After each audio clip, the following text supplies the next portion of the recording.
Politics are Local, America's number one political hip hop radio talk show. Y'all know if it is Friday, and y'all know if it is the third Friday, y'all know it is time for the Mayor's Forum. So coming up, of course, tonight is going to be our beloved brother, the one and only Mayor Raz J. Baraka. So we're going to talk about everything that's going on in the city and that and beyond. So we're going to have that conversation. And then, of course, we're going to continue tonight, Jonathan, right, Yep, with our candidates panel. absolutely. We have, we believe in civil civic discourse, and we're trying to get all the candidates who are running locally to be on, right, to talk about what they stand for, and to do that for about 15 minutes, so we can ask them some questions and we can get to know who they are. The elections are coming up, and tonight we're going to have at 7 o'clock we're going to have Lewis Weber. He is a candidate for the East Ward Council race. We're at 7:15. We're going to have LaMonica McIver, who's a candidate for the Central Ward, and at 7:30 we're going to have Shaun McCray, who is also a candidate for the Central Ward.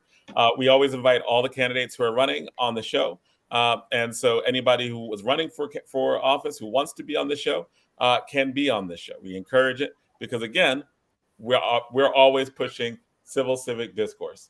And at 8 o'clock we're going to have a nationally renowned, nationally acclaimed oral historian whose name is Reggie Jackson. He's out of Milwaukee, and he is co-founder of Milwaukee's Black Holocaust Museum. And he's going to be on at 8 o'clock, and at 8:30, of course, we have DJ Rhino and the State of Hip Hop on that. So that's our show tonight. It looks like it's going to be good for what's coming ahead. Yep. So, of course, I'm one of your hosts. My name is Ed Riley. Jonathan Austin is also one of your hosts. And then down the bottom, of course, our brother rising to the top quickly. Of course, is the one and only brother Baba Zaid Muhammad. What's up, brother? Welcome to the show. Hey, peace, everybody. And the birthday boy just jumped on in here. Right. Jumped on his birthday yesterday. It's his birthday.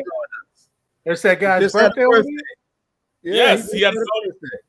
Yes, he has his own birthday. He has his own birthday dance. I don't know if you saw it, but it was great. He had his own dance? I had his own birthday dance. It was excellent. Oh, my goodness. Right. You know, viral. I don't really use particular words, but know that any word I want to use right now, all of them start with 4 letters. and the last word of that sentence is you. 4 letters. And you. Hey man, I'm just going with what I saw. I'm just going with what I saw. Okay, got you. All right.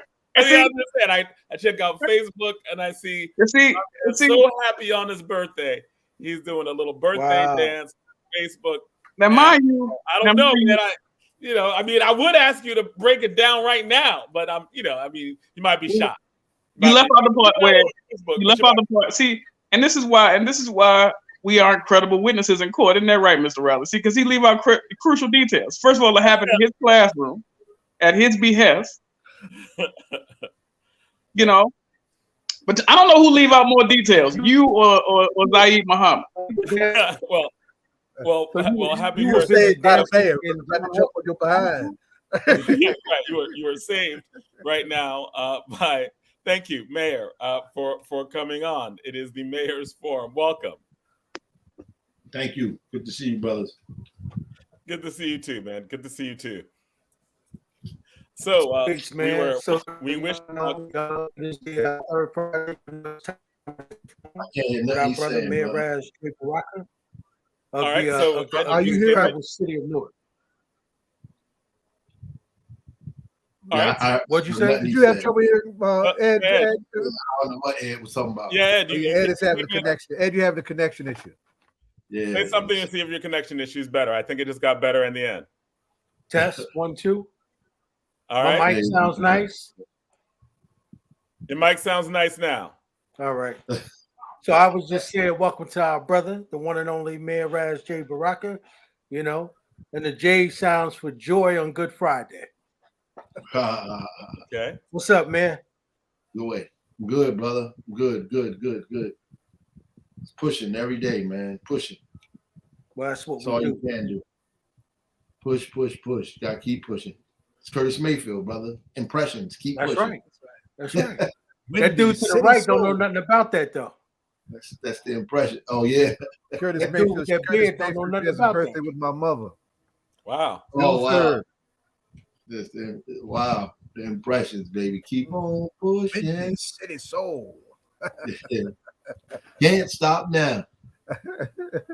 That's right. You gotta push on. All right. So what's happening this week? What is going on? How are you doing? What's up? What's going on? All kind of stuff, actually, man. You know, besides today being Good Friday, we you know, the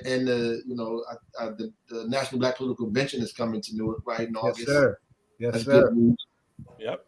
That's good stuff. And you know, I just left the Senate subcommittee testifying down there about infrastructure and you know, land service line replacement and how to get make it so that it also supports the economy at the same time. You know, as we did in Newark, but you know I just left from down there. And when you say down there, you mean D.C., the United States Yeah. Senate, when they're talking about the infrastructure bill Yeah. that was passed. So Huge. So it's interesting because Congressman Payne told us about how some of the legislation that was made about replacing lead service lines was based exactly what happened in Newark. Can you talk to us about what you testified about and why that was important? Well, I mean, it's important because people can't seem to get it done. And, you know, they put a lot of money in, and the nuances, there are Republicans and other folks who believe, you know, all this stimulus money, infrastructure money, all this stuff is just going to be wasted. Like people are not going to be able to do the things and this money is going to, you know, go to waste. So obviously there's still pushback, you know, with Build Back Better, with all this other stuff. So, you know, they're trying to get people to come down there and testify to the fact that these things not only can get done, but have gotten done before they even given out the money. And so we testified to that, basically the whole process, how it was organized and the laws that needed to be changed, and how did we use it to boost the economy and support local residents, like support the local economy, because, you know, these guys believe some of them only believe in this trickle down stuff that you have to give monies to these, you know, either to the state or these big corporations and banks. And then somehow that money is going to show up in the hands of regular people. And that's really just not the case. And so this is the first time that they actually gave money to cities through the ARP dollars. And the argument is, you know, should the infrastructure dollars be done similarly? And how can you organize such a thing? And the irony of it is the guy who organized it is an ex-offender. And there's a clarification question I have on this, because it's like you're saying it's the first time they gave money to cities. Are you saying that normally they would give money to states and the states would determine whether it goes to cities? Is this states or counties? States or counties. You know, they have a kind of requisite that says that you have to have a certain amount of people in your city. So many cities would not get any money, like places like East Orange or people that have 50,000 or less people. Well, not East Orange, maybe like Orange or Irvington, places, Bridgeton, you know, and there are a lot of cities in the South who don't have a lot of those people, who are made up of counties, right? And so the county would get the money, or the state would get the money. Then, you know, you have to jump through hoops to get money through them. And, you know, they're giving it out to people who they are, you know, who they support politically. And that's usually how that thing works, right? And so this is the first time they gave money to municipalities. So it's a big uproar about that. And now that people are even intimating that the infrastructure money should even be similarly spent, you know, they're up in arms. But, you know, just these little black and brown guys from the city of Newark was able to get this thing done. And we have to understand, we had almost $200 million. We did it before time, efficiently, no mismanagement, no money loss, right? And so, that's the part that's not being talked about, that we know we had to talk about down there, as well as, you know, how did we get local people involved in it? And again, this is like a really big question, because a lot of times when you're dealing with different things and policies, it's really in the details. And what it seems like you're saying is that in order to deal with issues of corruption and money going to where it should go, what you're saying is that often you have to bypass state governments, and sometimes even county governments, and give it directly to the municipalities itself. Yeah, well, they think the opposite. They think that if you do it that way, then that is how corruption begins, that you give it to people locally. They believe that. And or mismanagement, that money is going to be mismanaged. So they think that, the state should, be the fiduciary of all of this in most instances. I mean, sometimes that may be a good things, but I know how it works politically, and if you don't have a relationship with the governor, you're gonna have a rough time. And it's interesting because Rakila Lumumba said something very similar when talking about certain really water policies, right? Like when she was talking about like money for infrastructure, and how she directly talked to Biden and was like, or their government directly talked to the federal government, and they were lobbying them to bypass the state, because the state, right? The state of Mississippi got the money. Sure. Now you know how ugly that is. Hostile to the mayor. Yeah, you know how ugly that is. I mean, that's right. Down in the South, that's a really ugly situation. And I mean, sometimes people forget, because we're not in those situations as hostile as that. We're still in some bad situations, but we're not in like violently open hostile situations as some of these folks are, some of our people are trying to struggle with these people. When you listen to them and talk to them, you see how crazy the situation is. And I could imagine if the state had the money, how difficult it would be for them to get any of it. So and you're saying this for just reasons of hostility toward race, right? Like I think that's one of the things that's often not talked about openly. If you have a predominantly and all of the stereotypes that are involved with that, and now you got a black mayor, you got all these other things going on. So all of the stereotypes that we have about each other, never mind that they have about us. You know what I mean? So that is a huge obstacle, and you arguing, so that's why what we did was important. Plus, we had to change a myriad of laws. People don't even know how difficult it is. That's why the federal government asked us to come down there, because most of the things that we did prior to us doing it could not be done. Can you break that down? Like, why couldn't it be done? Because I think a lot of people don't know. Again, a lot of the stuff is in the details, and I think a lot of the story, especially in terms of the dealing with the water crisis a few years ago, was really in the details that you're talking about right now. So what do you mean by the laws had to be changed? I mean, well, the government, public sector can't use public dollars to change private lines or people's lines, because the homeowner owns the lines, right? And so in some of these cities as well, the water is privatized. So it's owned by a private company as well, right? And the difference is they don't want to spend the money, so they're going to charge the public for, they're going to take the cost and turn it over to the public, right? So the cost to do it is exorbitant to ratepayers. Not only did we have to change the law at the state level to allow us to change it, we had to change it in such a way that the cost did not go to the ratepayers as well. Because when we first started, they wanted people to pay for it, right? They wanted people to pay. And then they wanted them to pay 10% of it, which would have been like $1,000 or so. And we had to change and argue, so that didn't happen.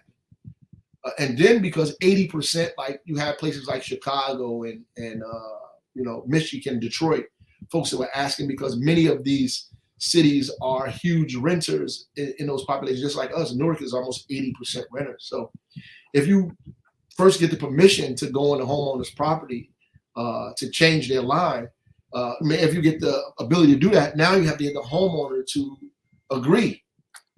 So we, like in the beginning, we had to walk around and knock on doors. And when we were doing it that way, less than 3% of the people had agreed to allow us to change their lead service line. And we were changing maybe 10 to 15 maybe lead service lines a day. And that's how painfully slow it was. We'd have still been at it. And Mayor, can we just talk about, see, because you bypassed a couple of things, right? And I get it, John, and and we can be policy geeks, and because we can get with that too. But you bypassed this whole, black and brown guys got this done. When all of the heat that you were taking early on, man, with folks saying you were poisoning people, there was no way you was gonna get the lines.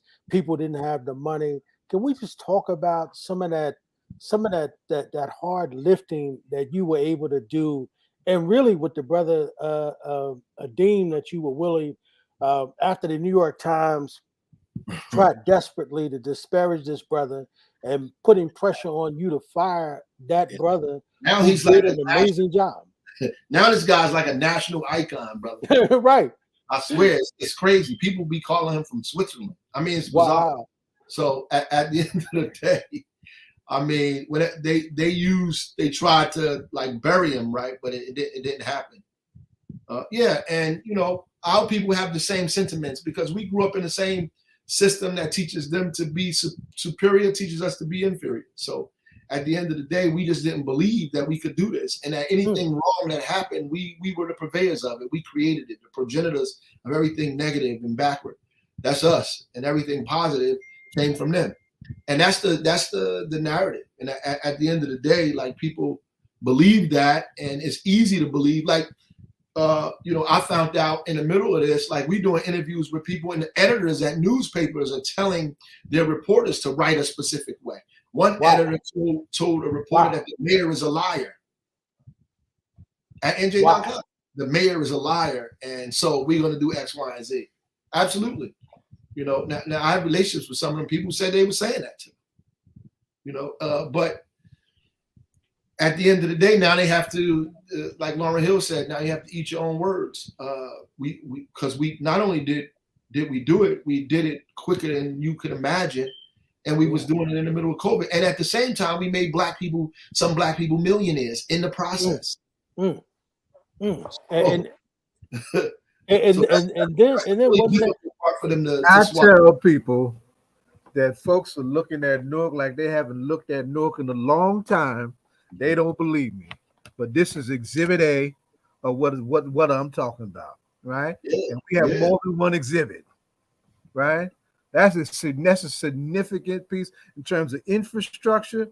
It's got serious dimensions to it in terms of environmental awareness, because this country is not just in denial about its racist past; it's in denial about its environmental responsibility, right? Oh, sure. And so so all cities and states have been, trying to look the other way and act like this problem doesn't exist, and it just kept bubbling, just like all other important environmentally challenging issues are bubbling with using fossil fuel, all of that. Yeah. Right. But this little chocolate city in the Soprano state figured out how to plow through this and get this done. And now these other cities and states are looking at this chocolate city and trying to figure out how they can get it done. We need to just take a minute, put a pin in that. And don't miss the fact that there was no way in hell that a young black mayor was supposed to be able to somehow find the money so that none of the money came out of none of the residents' pocket. How the hell was he able to do that? And he's a crazy radical, kid of all that black power stuff. Yeah. Can we trust him with that? Yeah. Really? Yeah, that dude. Huh? And his last name is Baraka, ain't it? That dude wasn't supposed to be able to do that. They're the rats. That's really the dagger right there, brother.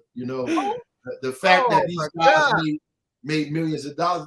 We just really used here's the secret, the Marion Barry playbook on how to put together those opportunities, for local developers to be a part of this process.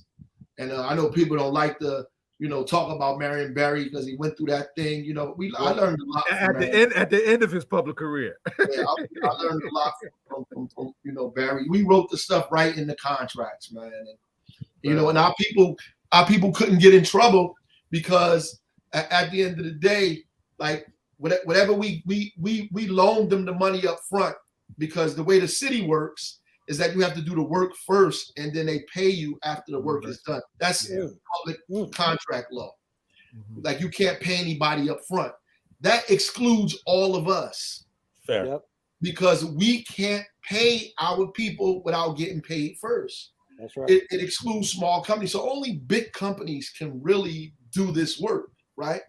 Because you have to do all of this work, have all the equipment, plus have a balance sheet big enough to pay employees until you get paid. So we had to front money to local guys, which is what we did. Front money to local guys so they could pay their employees and purchase equipment to do this work. In the contract, we took our money off of the top before they got their money. So you didn't even have to worry about, them being late on debt and all this other stuff. So we built up their credit and ability and bond rating just in that process because they paid on time every time, number one. And after so a company got a $40 million contract. In the contract, say $4 million of that dollars have to be given to a local minority developer. So if I'm getting a $40 million contract, it's nothing for me to give $4, $5, $6 million to some local contractors. Then at the end of that process, those folks now know how to do this work. So now they're primaries. So one of the subs on our contracts is now a primary in Trenton and got a $7 million contract on his own. Wow. Right. So and so these guys, and they learned about this stuff where? At the men's meeting. Oh, snap. Right. It makes it crazier. Right. So hollering Proverbs, every shut eye ain't sleep, every goodbye ain't gone. Yeah. Now you really get crazy. So so from the beginning to the end, it's very deliberate. You understand? It's a very, very deliberate process. And that's really what the people wanted to know. Like, how are these guys making this money? Like how they getting involved in it? And the reality is in New Jersey, there's almost 500,000 lead service lines across the state. Wow. And millions across the country. And man, didn't some of these brothers end up in the union after this thing was over? Those are workers, right? So we did get, dozens of workers from Newark, and some of them did get in unions. But the real story is those guys that I'm talking about own their own companies. Wow. They started their own company. Right. Wow.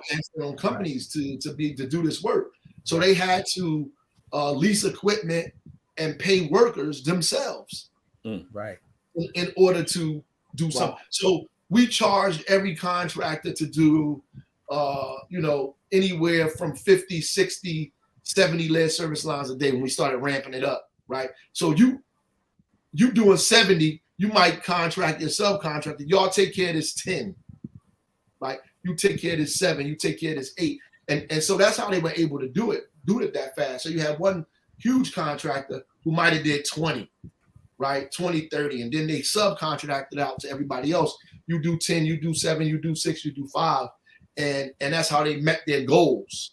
They met the number, plus they met the goal of, having minorities on a subcontracting, because they were able to subcontract it out to individuals to meet that number they were meeting.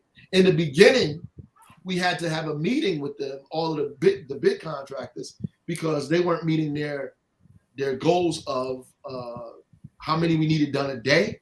That's after we got the money and got the plan, and they weren't meeting their goals of subcontract work. So I had to meet with them, on the phone and say, listen, if this is a contractual relationship, this is not an affirmative action law policy. This is a contractual thing, and you signed your name on the contract. Anything that you do that does not do this is a breach of contract. Not only will you not get the work, we're gonna sue you. Right. So that gave them the impetus to be like, okay, let's get this done, man. Because look, we don't need no problems. Plus, we making a lot of money anyway. And what's interesting is that see all that noise we were hearing before, right? When you were able to get this done, now all of a sudden, we don't hear none of that noise no more. But we also don't hear those folks who were writing all that bad stuff saying, you know what, this man needs to be congratulated. Right. That's right. They're not even saying that. Right. No, they're not gonna say that. I don't even expect that though. And I mean, I don't even care. I mean, the idea is that we got it done. But man, you may not care, but I do care, man, because I think that at the end of the day, I think that all that stuff that people were saying, and some of it even got personal, right? And here you were able to do what you did, not only by making some folks millionaires, but at the same time, man, you were an extraordinary leader for showing people how to get this thing done. And I'm saying, you know that old saying, man, that if you ain't got nothing to say, don't say nothing at all. But there were some people who had a lot to say, and I'm saying that now, hell, I mean, we ought to be saying on your behalf, yo, I mean, look at our city and look at what was able to be accomplished even in that storm. Yeah, people, much as we talk about like the state and we talk about like white supremacy and all this other kind of stuff, they believe these people immediately. They believe the New York Times, they believe NJ.com, they believe all of these people. And they believe NRDC came here, big corporate liberal firm, a huge white international firm came in here and said X, Y, and Z, and everybody followed them. They not one time asked me anything. There's a couple of people who I got a lot of respect for in this process who are local, folks who told them to, go kick rocks. Like, nah, we can't do that. If we have some issues, we're going to go see the mayor, But in that process, because I know they visited them, but, some people jumped on that bandwagon for personal reasons and for other reasons. They didn't, NRDC never came, they never had a meeting with me, not once. That's the level of disrespect. Wow. They didn't come here not one time. And I used to say that to the reporters, why they don't come talk to me? Like one time, if they ever came to City Hall, they said, well, we were trying to contact them. That's BS. You're an international firm. Wow. How can local people call Salimo and get a meeting, but an international firm with millions of dollars can't get a meeting with the mayor? And then they were arguing with Andrea Adebowale, who passed, basically telling her they wanted to oversee the water department. And she rightfully so told them to get out of here. You're not overseeing what you're doing. This is you're already being overseen by NJDEP and the EPA. We don't need you to oversee us. Like we're doing all the stuff they're telling us to do. We're doing it. So and more. We're doing stuff they're not telling us to do. Like and they got into a fight, and I defended the sister, my director, and I'm gonna stick to that. So at the end of the day, I believe her. I don't believe them. And that's how it went down. Like, I believe what you say. If you're telling me we doing this, let's go, let's check this out, let's do whatever. But we're not letting these people in our door. So they took us to court about it. Not one time. I still haven't met with them. Still. Wow. So it's wild, because that means that all politics are local talk to the head of the NRDC more than you. As in, they contacted us and they did not contact you. Yeah. Now here's the thing. They never won in court. Never. They didn't win anything in court. Zero. They won nothing in court. Kareem went to the court and knew more about what he was talking about than their engineers and scientists. Kareem Adeem. And if you look at the court transcripts, you'll see the judge even says that in the courtroom. Like he knows here's this guy, like, who doesn't have all of these degrees that you have, self-study, who know more about the chemistry, the makeup, the science and engineering of this water system than you guys do, because he lived it for over 20-something years. You guys are reading something out of a book, but they didn't win anything. As a matter of fact, the judge made us come to a consensus at the end. A consensus at the end that we would agree to certain things and they would agree to certain things, right? They wanted us to go all over the city and do all this other stuff. Kareem proved to them what the corrosion control was, that it was working, all the chemistry, all of that what he was doing was correct. not once, because that would have been in the paper. Newark loses to NRDC. That you ain't never read that, right? So, or Newark has to pay a substantial fine to NRDC. None of that, zero.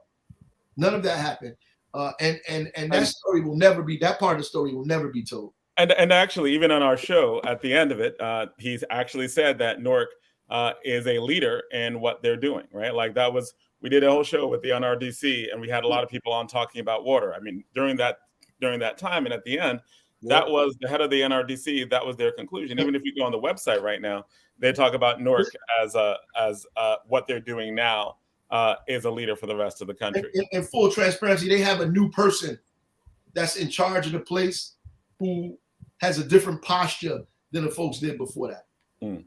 And part of that, so a lot of liberals, they don't understand, part of that is just chauvinism, you know? The fact that they feel like they don't have to meet with me, or that we don't know anything, that Kareem is incompetent. And that's really at the base of all of that, right? That Kareem is incompetent. We don't know anything. We're fumbling our way through this. We can't get it done. You know, we just poor, backward Negroes in charge of a huge water system, and we're trying to, sneak our way out of this. Something out of A Birth of a Nation. We got our feet up on the thing eating watermelon. That's really the picture, the caricature they have of us. And so they feel like they should be able to come in and bully their way through this thing, right? And it's really terrible.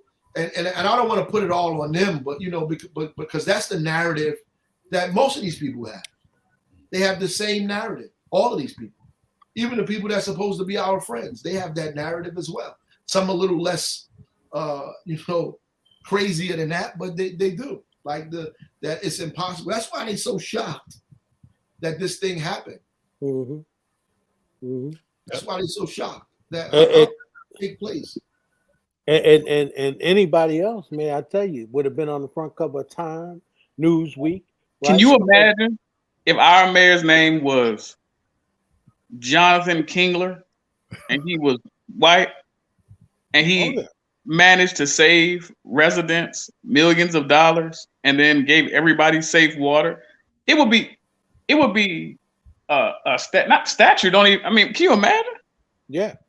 I mean, we have people calling something a New Deal during segregation, so you can imagine what kind of rhetoric it would be if it was like that. But Mayor, the question I have for you is, in the spirit of the Black Political Convention and all of that, you are an amazing standard for what leadership is and what competent leadership and socially conscious and culturally competent and revolutionary consciousness, what it can do. But I also want you to think about, I also want to think about you in the context of a tradition like the Maynard Jacksons of the world, the Marion Barrys of the world.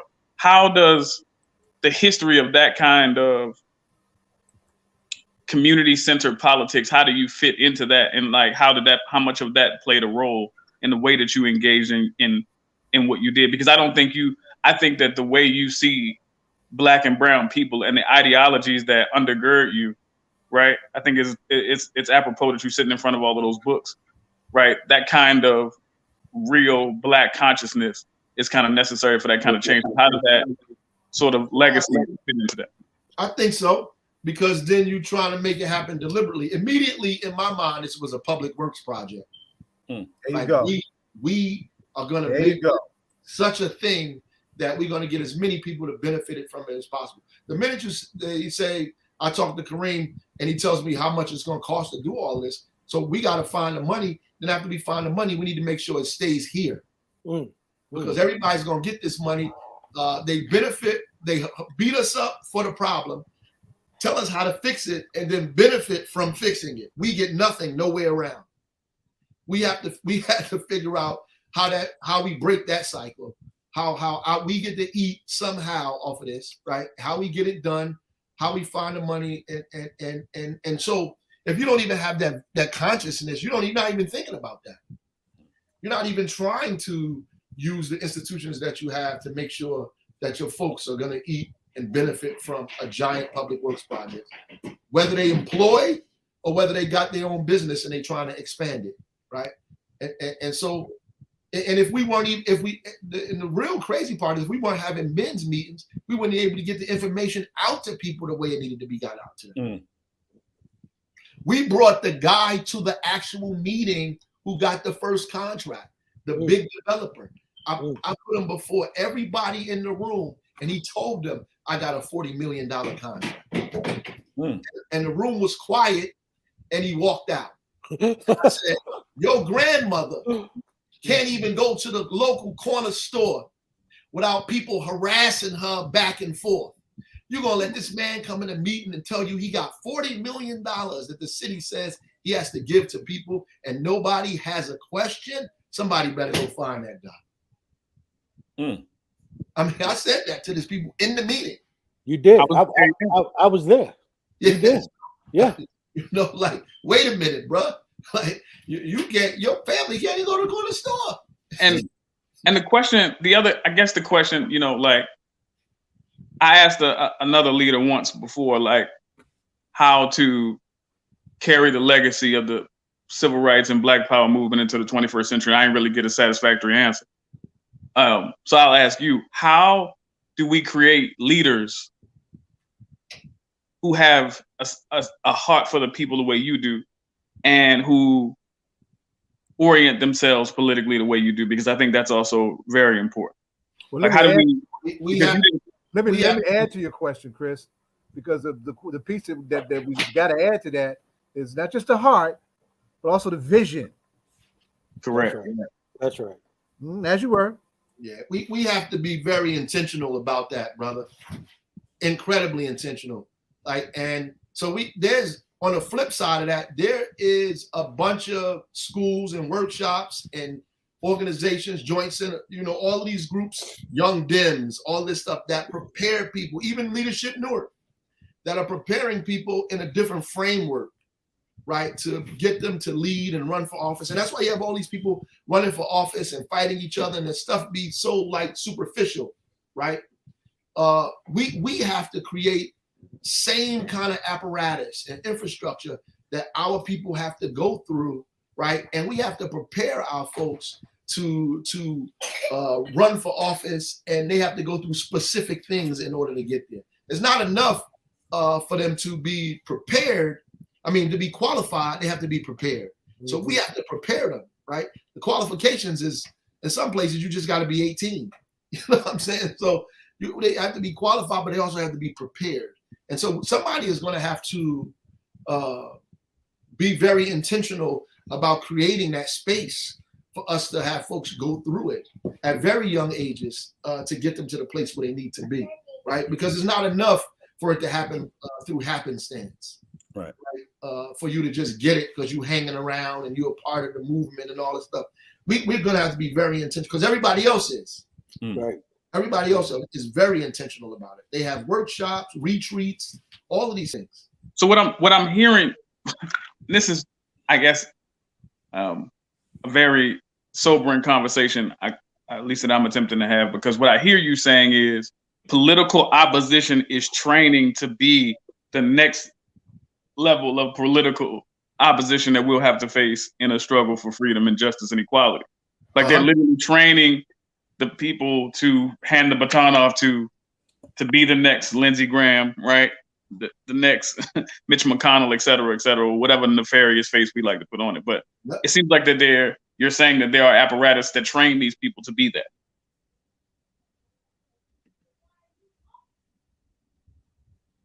Did the man freeze? Mayor, I think it might have. I think it might have frozen. So yeah, definitely froze.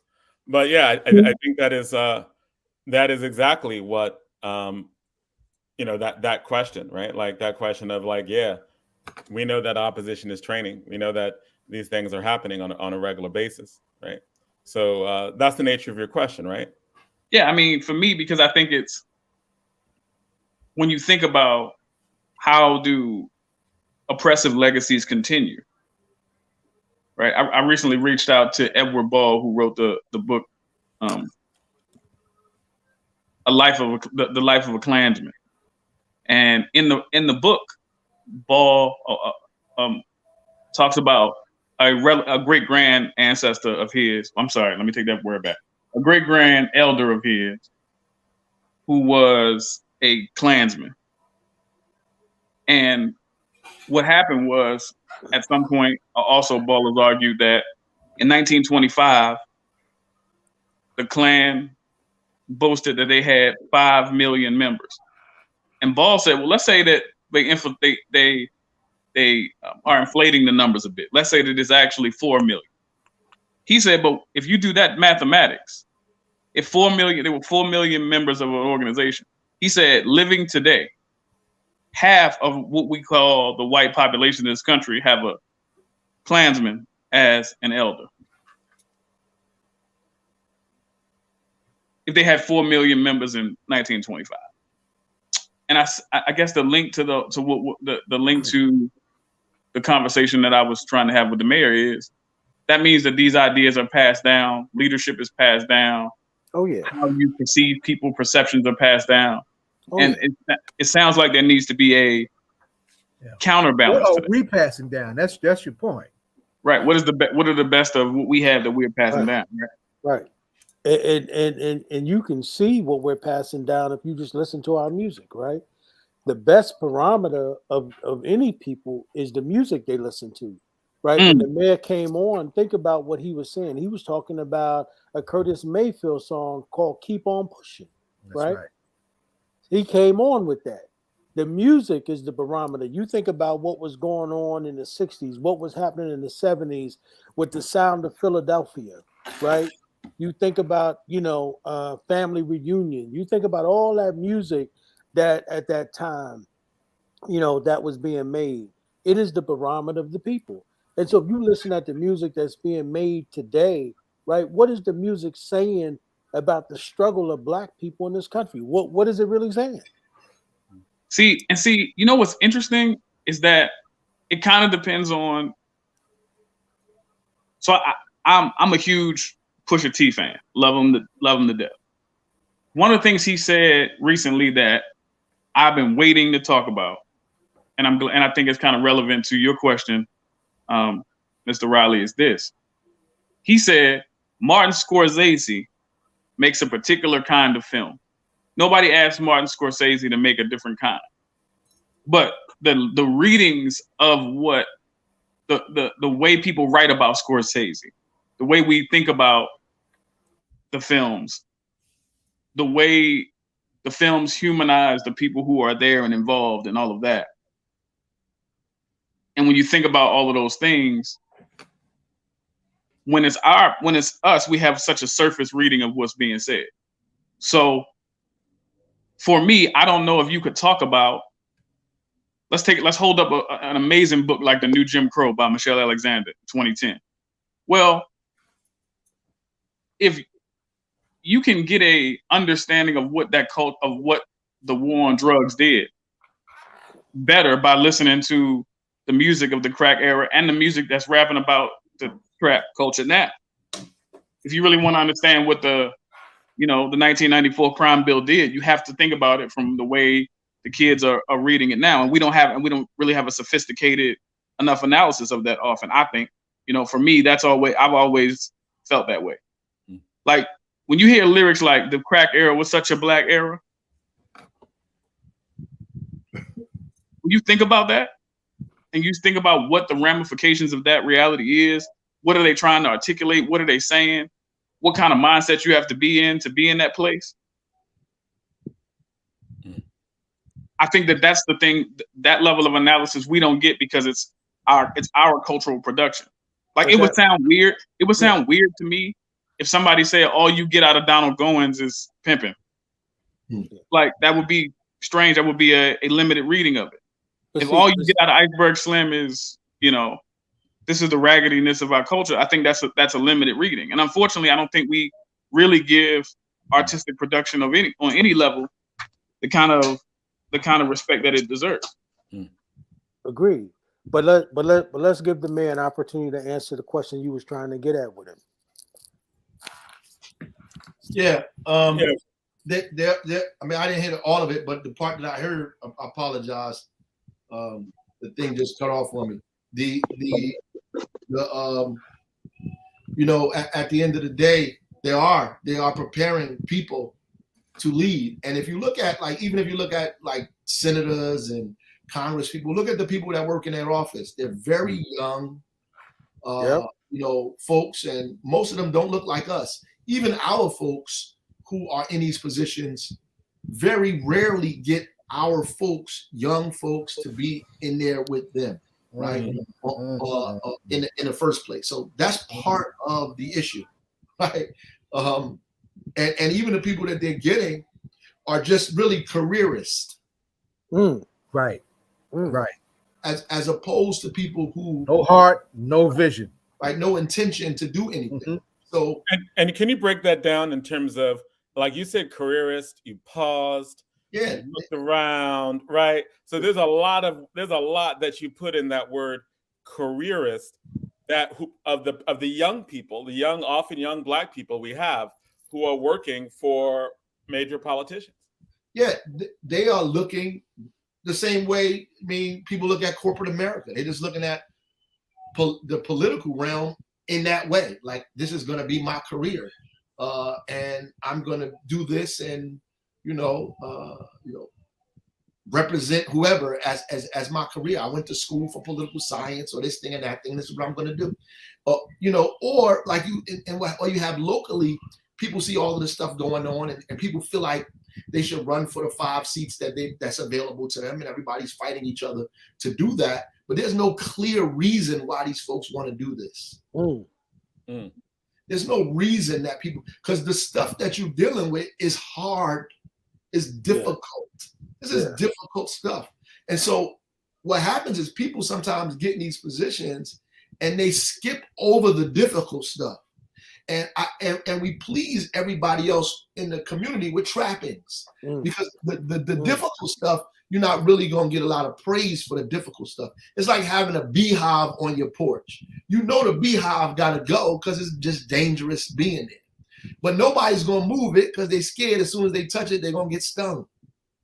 Right? And so you come and you try to move the beehive, and you might get stung, and a couple of people might get stung as well. But you saved thousands of people from getting stung. But we focused on the 3 or 4 people that got it, or the fact that the beehive is, and we're not focused on the beehive has been removed. So a lot of people tell you, hey, don't touch that, brother.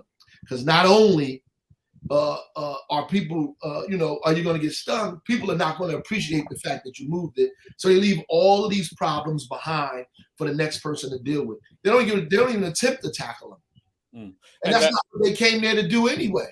And I know you could be talking about water, right? Because like water is one of those things. Like the 30s, 40s, 50s, right? Like when lead companies were like, lead's not dangerous. So you could be talking about that, but I suspect you're talking about some other issues as well. All type of stuff, housing, crime, everything. People, when they knew lead was dangerous, they still didn't change the lead service lines. They banned lead, made it illegal in the 80s. They still didn't change the lines. They told everybody to use the chemicals, the corrosion control, to stop the lead from leaching from pipes. Right. And then when it stopped working, because now everybody's is starting to not work. Now, how to figure that? Right. All at the same time, by the way. So, and now people have to fix it. And now that we've done it, it really forces everybody else to do it. Yeah. And you're talking about around the United States. Yeah, right? exactly. Exactly. Like Newark was the first place to actually replace lead lines as a city for no cost to the people who were there. So all of them. Look at this. Flint, Michigan has less lead service lines than Newark. They started years before us and are still not done. Still not done. And you could repeat that too, because I think that like when I remember reading that, I remember reading about Flint, Michigan, and how they started off with far fewer lead lines, and they're not even like halfway done. Like they're still struggling, and they don't know how to get it done. Still struggling. Still. I mean, part of it is how they started in the beginning, and part of it is just the capital is not there, and then part of it is also the way they organized it, because they're actually looking for lead service lines, right? As opposed to having a system to be able to identify where they are. the use of technology and community-based organizations and all kind of things to identify where the lead service lines actually are, which is part of another issue that municipalities have. They don't even know how many lead service lines they actually have in the city, or where they're even located. So that's part of it. How did Newark know? Like Newark, from the very beginning of this, Newark was like, we've got around 18,000 lead service lines. Right. You actually knew the addresses of them. How did that happen? We actually had a database that went all the way back to 1900. That they created a GIS system to find the lead service lines, that date them all the way back to 1900, and that's what we identified the 18,000. Then we had to put in another system called eBuilder and use community folks to find additional lead service lines, and we did that. And with the eBuilder system, we was able to not only find them, we could track when we changed them. And individuals who wanted to know when they was going to get changed could go to the system and type their address in, and you'll get a date back to tell you when the folks were coming out scheduled to change your lead service line, so you can plan to be home. So, man, I want to do two things. One is obviously we got like 10 minutes, but I want to do two things. One is that when you talk about this stuff is hard. Right. So we got a lot of people running for office and all of that. And they don't really have the kind of preparation, because I was talking with Councilwoman McIver offline, and she was saying how hard this has been. Right. She said, people don't know this is hard. Right. They think, oh, you're the councilwoman and, and all of this. But she said, no, this was some hard work. Speak to that, man. I mean, you fighting against systemic stuff. This stuff is like, not just based on people's will, and their will it ain't it, because they benefit from the system the way it is. People always say the system not working. Of course it's working. That's why we're in the situation we're in, because it's been working. Right. And so you to change all of this stuff is difficult. You think housing is like this by accident? That crime exists in our communities like this by accident? That poverty exists in our community by accident? This stuff is deliberate and intentional, and it's been happening for decades. To try to reverse that is hard. To feed people, to take care of them, and then to do that in places where sometimes people are not grateful for that, right? Or really have become accustomed to living the way they think the situation is. So you got to change people's minds. You got to fight folks around you that are fighting you. To get these things done. Then you got to fight the folks that are in place, right? That are already in place, that are trying to prevent you from doing the stuff you're doing, in a system that's not designed for you to actually do it. So if you want to do some work, it's hard. If you came in there to be famous, that's an easy thing. You could be famous. All you got to do is keep your mouth shut and pass out turkeys and have great Easter holiday things and all this other stuff like that, and give people who ask you jobs, all this other stuff like that. Don't question these people, and the minute you start like doing something that's little out of line, then they coming to get you, and history has proven that for all of them, right? And that's just real. Yeah, so it's hard. It's definitely hard work. You talking about building affordable housing? Like, people think that that's a simple task. You asking the very people to build affordable housing who don't even believe in affordable housing. They're in this business to make super profit, not to give you a place to live, and have no concept of what affordable actually means. And don't care. You know what I'm saying? So they don't even care. And at the end of the day, the federal and then HUD, they've abandoned low income and affordable housing. They walked away from it years ago, and so trying to recuperate. That's why all of the projects in Newark are abandoned. Wow. They say we need 16,000 units of affordability. Just drive around the city and look at all the abandoned property that's owned by the federal government housing authority. Wow. They're the largest landowners in the city. Wait, hold up. Wait, stop. Time out. Right. You just said that the federal government they're the largest landowners Yeah. In the city of Newark? Absolutely. They own the most land, the most property. And then if you count the property they don't own that they have HAP contracts for, meaning that they put contracts, they give landowners the ability to put folks in there at low income, right? And pay them anywhere between $1,200 to $1,800 a unit for those sorry apartments. Then you really see the veracity of all of this stuff. It's crazy. It's really crazy. And just look and see all of the projects that's not up online anymore. You drive past, they abandoned. So the idea to get them back online, to redevelop them, to do all that, to put people in housing is a huge undertaking, man. It's Big a huge lift. Wow. Huge. Wow. Big lift. And I'm saying, man, you just shared some breaking news. I didn't know that. I mean, I didn't know that how they just totally abandoned the inner city community. I really didn't know that. It's all everywhere. I mean, projects is closed down, or they shut them down to build other buildings like they did in Cabrini Greens and place like that, like they're doing in Watts and Jordan Downs and Watts in California. They're either knocking them down, building like market rate and condo type of things. But ultimately, they've abandoned low income housing because they did it wrong in the first place, right? And affordability, they abandoned that in essence, and added to the wealth gap and further the wealth gap because they denied people home ownership and denied them salaries and all these other kind of things. So it is a huge task. And even the inclusionary zoning ordinance that we have is good, but it's not going to be enough. It's just simply not enough.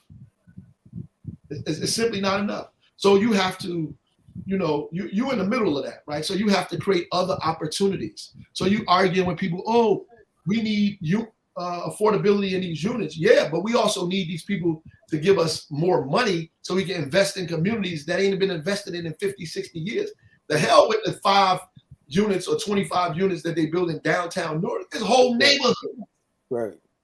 That's like a bomb that hit it. We got to invest in those neighborhoods. We need the capital to do that.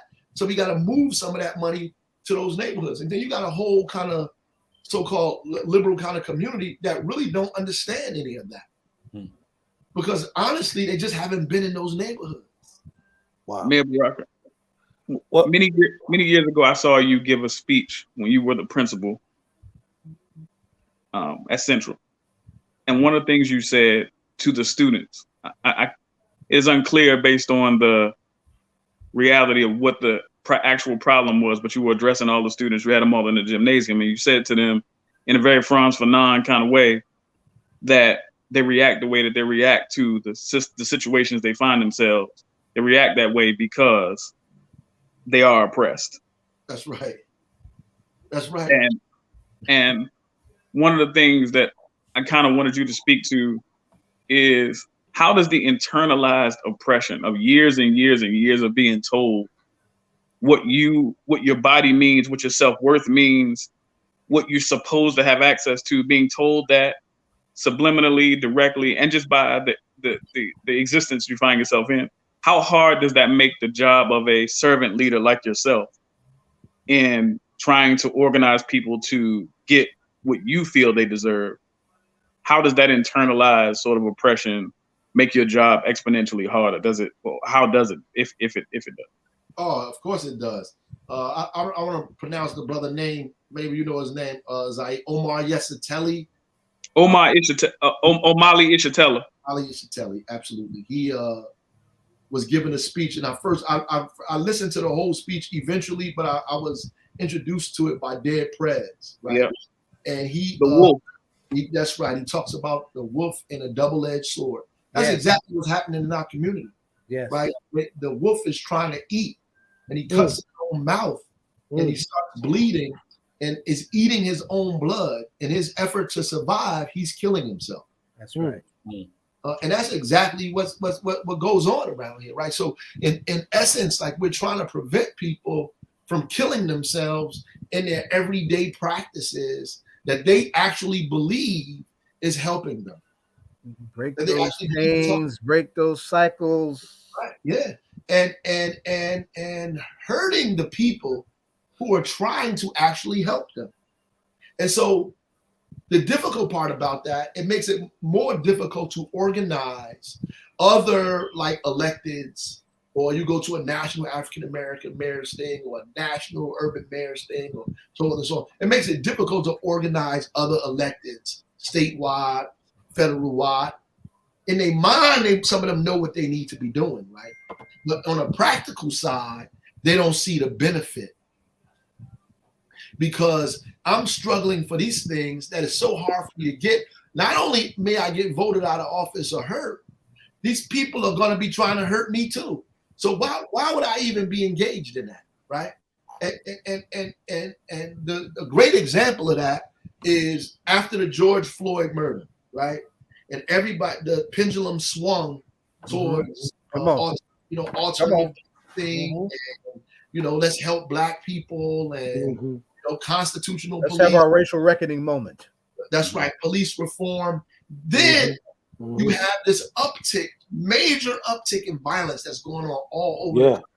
Yeah. Immediately, these people lose all sight of it all. So in one instance, you have Mayor Bowser who says in the middle of this thing, listen, we need to begin to take money from police budgets to do X, Y, Z, and that. Now in this moment has changed that whole thing. Biden the same way. He's changed his whole tune is beginning to change.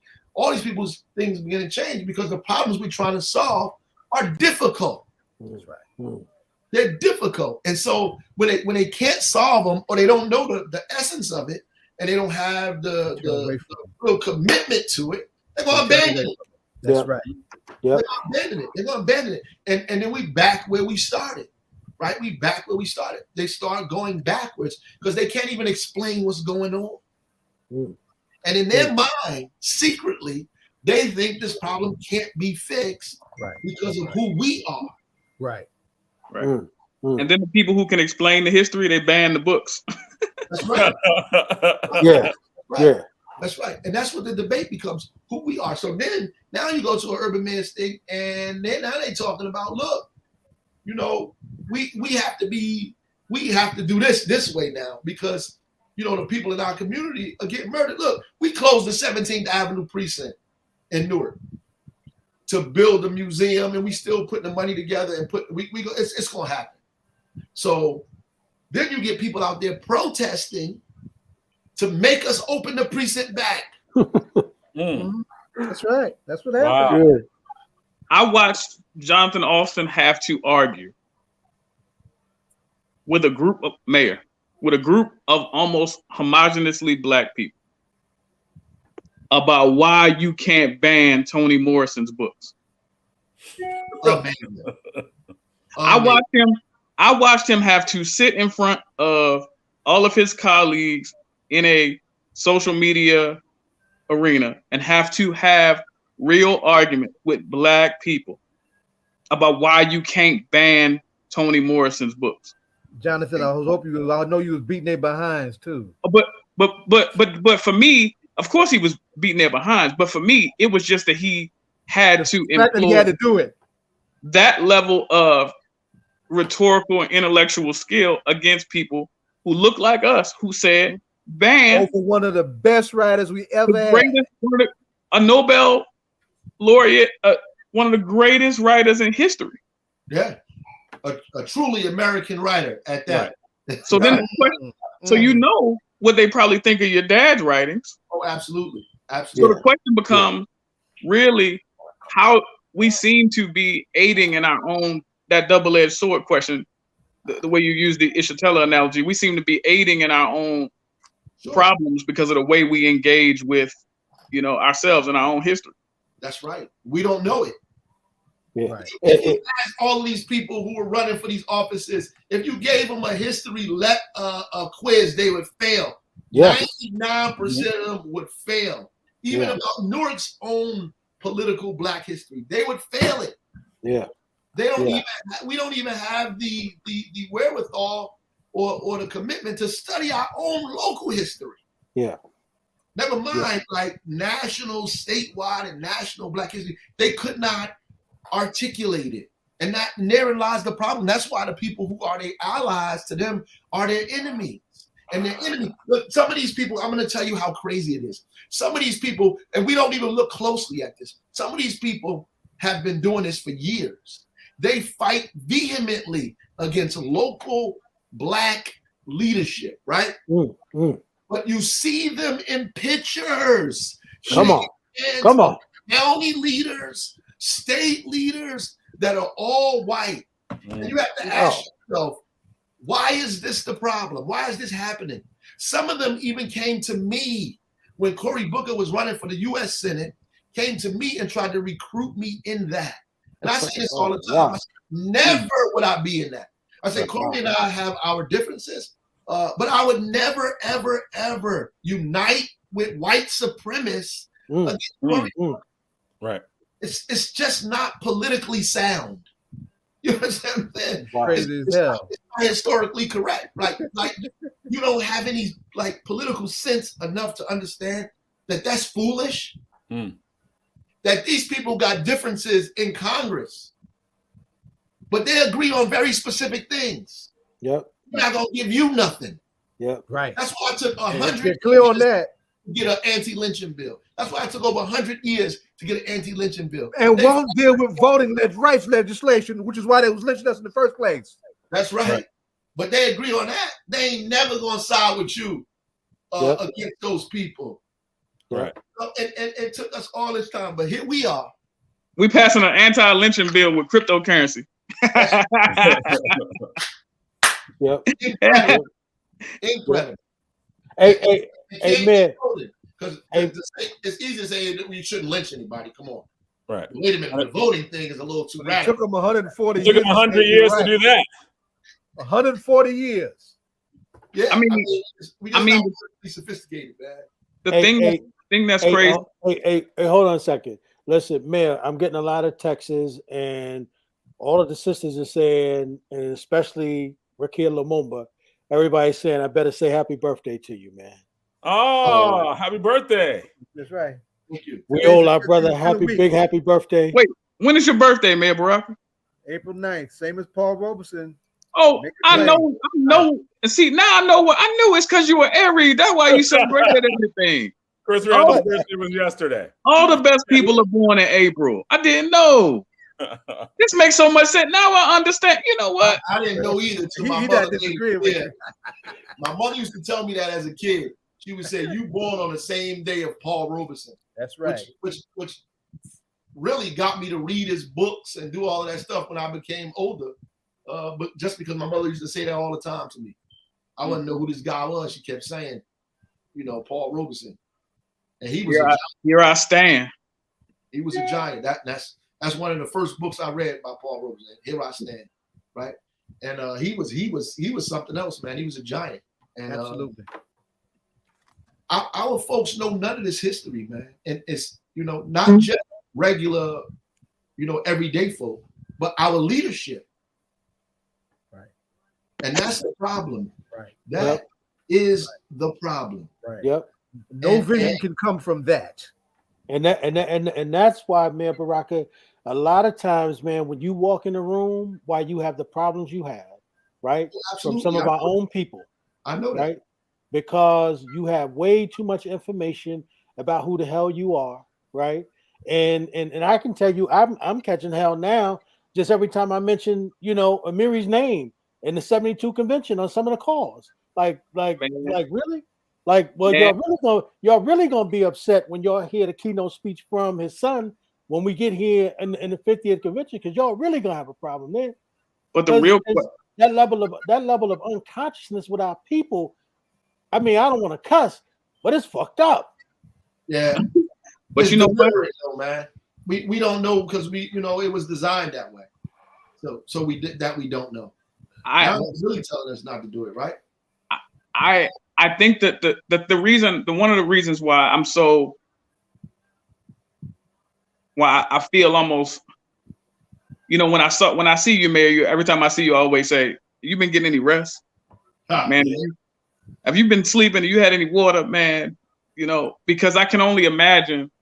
Again, your job as a leader is different than a mayor of a white city, not only for just the things that come with being a political leader, but also you are as Jay-Z would say, I hope this black skin don't dirty up this white tuxedo. You a black mayor, you know, and a real kind. And so it's a difficult balance, right? For me, watching you do this is inspirational, it's aspirational, but I understand that there's a whole nother level of trauma Chris, let me help you with something. Mm-hmm. We wouldn't have it no other way with him. And then brother know on the real side, if we needed to, Zaid, he know we'd pull his ass up, right? Of course. We ain't gonna let him be nobody but who he is. And we can say the hell with everybody else in America. We say the hell with that. But brother gonna be who he gonna be. That's it. Period. Yeah, I'm at the end of the day, that's what the problem is with being a careerist. There you go. I don't. And a reporter asked me, like, in the middle of COVID, like, when you're doing these things, are you nervous about this and nervous about that? I say no, I'm not nervous about none of this stuff, because at the end of the day, if this ends, it ends. And there's other things that I need to do, are supposed to do, and I'm gonna do it as long as I feel like I'm supposed to or have to. But this is not, my life doesn't revolve around electoral politics, right? It is a means to a larger end. It is a tool in a larger toolbox of struggle for us to get to the place where we need to be. It's that simple. And we stay in our lane, other people stay in their lane, and let's be collective and figure out how to get this thing done.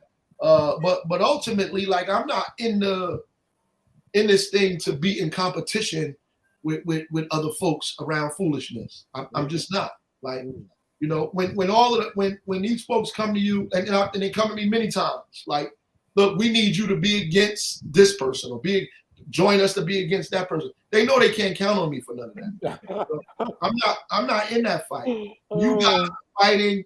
That's not my fight. Don't call me, right? Particularly since the things I want ain't passed yet. Right. You know what I'm saying? And on the state side, I mean, we don't got none of the stuff we want yet. So how am I engaged in other people's fights? I'm not doing that. Like, right. They're not helping us on the CCRB. Yeah. Or many other things. So, like, come on. Like, we have to figure out, like, how to come together in a very real way, not like in a symbolic way, in a very real strategic way, like, and do the things that we need to do strategically.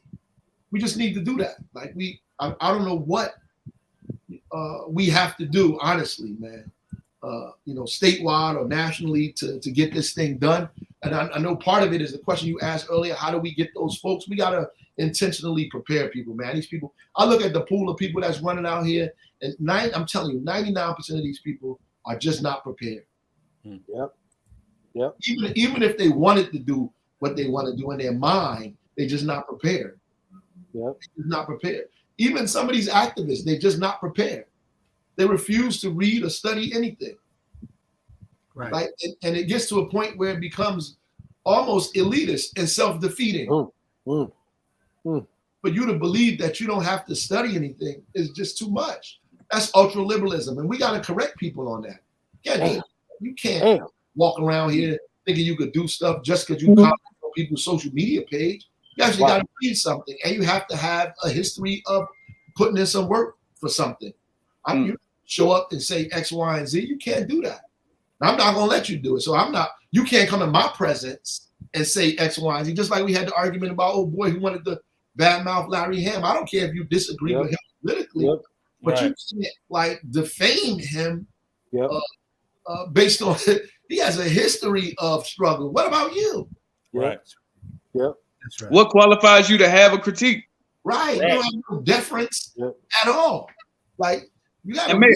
And Mayor, you know what's wild?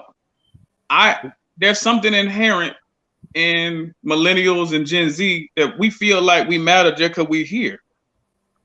Hey, listen, man, we gotta go, man. We got Monica waiting in the wings. Yeah. We got other people, She on fire, and we all fired the hell up now. Yeah, you know. And Good. we They can finish it. we got How you bad mouth Larry? We don't know you. Yeah. See, Ed Riley, you need some trap music in your life. T.I. got a song. See, T.I. told you, you don't know me. Yeah. You don't know me. Just showed up here. Huh? Dude, just showed up here. Yeah, who you know? We don't know you. See, trap music. We need to know your resume. Where's your trap card? Where's your resume? We need that. You don't have to be COINTELPRO to act like COINTELPRO. You know, treat you the same way. COINTELPRO works on pre-existing contradictions that have not been principally resolved. Come on, preach, black man. So let's give the man the last word before he fires the hell up. And we be talking to them all night. And then Monica really be upset with us. I just can't wait for the convention, man. We get to get together and have discussion and debates about these things, man. And prayerfully it'll be principled, and we make sure it's that way, and we come out of there fired up to get some stuff done that we need to get done. I'm gonna make sure I invite every elected official in this state, black elected official, to get there so we can have these straightforward discussions. So I'm looking forward to it, man. I appreciate you guys. You always give me a chance to vent, man. So we appreciate it, as always. We appreciate it. Teaching, brother. We appreciate it, man. What about happy birthday, sir. Happy birthday. Brother. Thank you, brother. Thank you. And the best of us are born in April. The best of us are born in April. That's right. That's right. August now. All right, man. Thank you. All right, that was All Politics So Local. We were having a good time, and we are getting ready to move quickly to the next part of our program. We are having candidates night because we believe in civic discourse. We've invited all candidates to come on and talk about that 15 minutes to talk about why we should vote for them. Tonight, we have at 7 o'clock, we have Lewis Weber, actually right now at 7:15, we have Lewis Weber, who's a candidate for the East Ward. We're going to bring him on shortly. And 15 minutes later, we're going to have LaMonica McIver, who's a candidate for the Central Ward, on. And at 7:30, we're going to have Shaun McCray, who's also a candidate for the Central Ward, on the show. Again, we believe in civic discourse. If you are running for office, we will have you on here as long as you want to be on here. We welcome you. We want you here. We want you talking to the people on All Politics So Local. Up first, in the hotly contested East Ward race, we have Lewis Weber coming on. Lewis Weber, welcome to All Politics So Local. Good evening. Good evening. Thank you very much for having me. No, thank you for being here. We appreciate having you here. We always, we're going to get right into it and jump right into it. So the first question we're going to ask you is, what is there about your background that makes you qualified to be the East Ward council person? So I'll tell you a little bit about myself first, if that's okay, quickly. I was born and raised in the East Ward, in the Ironbound specifically. I lived in Pennington Court until I was about 5 years old. I moved around. I was born into a situation with my family of, drug abuse and things of that nature. And I attended Oliver Street School and then St. Benedict's Prep. I was fortunate enough to become legally adopted at the age of 14 years old. After graduating St. Benedict's, I became a Newark police officer at the age of 18, right out of high school. I then retired in 2015 after being injured in the line of duty. I came back in 2018 to work for the city as a civilian as the alcoholic beverage control director. And then, as we all know, COVID-19 hit and turned everything upside down. I was 1/3 commander of the COVID-19 task force under Mayor Baraka. And I have a running joke that 2 times in history, nobody wanted to be the ABC director. That was during Prohibition and during the COVID-19. And I happened to catch it during COVID. But seeing how individuals that were supposed to be with us in the East Ward, specifically to help us, probably during one of the most trying times in history, not only for the East Ward or the entire city of Newark, but the entire world. There was a pandemic that affected the entire world. Really were nowhere to be found. It really made me jump into running for East Ward Council. Can you clarify what you meant by that? Like you said that during the pandemic, there were people who should have been there who were not around. That's why you ran. Can you be more specific? Right. So people who sat in leadership positions in the East Ward specifically and had the means to help were just nowhere to be found. And I speak as a resident. I always speak as a resident first. And a lot of residents felt that way. And my heart is with my community. And we've also been divided in the East Ward for a very, very long time. An interesting fact about the East Ward is that for 44 years, we've only had 2 people represent us in the East Ward. We had one sitting councilman for 20 years and then another sitting councilman for 24 years. So for 44 years, the past 44 years, we've only had 2 sitting councilmen in the East Ward. And we've been detached and divided, not only from the rest of the city, but internally as a community. And that's something that I want to fix. Okay. So going into the first part of the question is in the East Ward specifically, one of the things that comes up as being one of the most tough issues is the issue of housing and how housing costs are going up exponentially, how there are landlords who are literally trying to trick and push people out of their homes. What is your conception of what's going on with affordable housing in the East Ward, and what are some of the things that you're going to specifically advocate for if you win? So I think some of the things that we already have in place are great. We any new developer that comes in has to put aside a certain amount of housing for Newark residents. We shouldn't be pushing our residents out, and we have to they have to have it at affordable housing prices.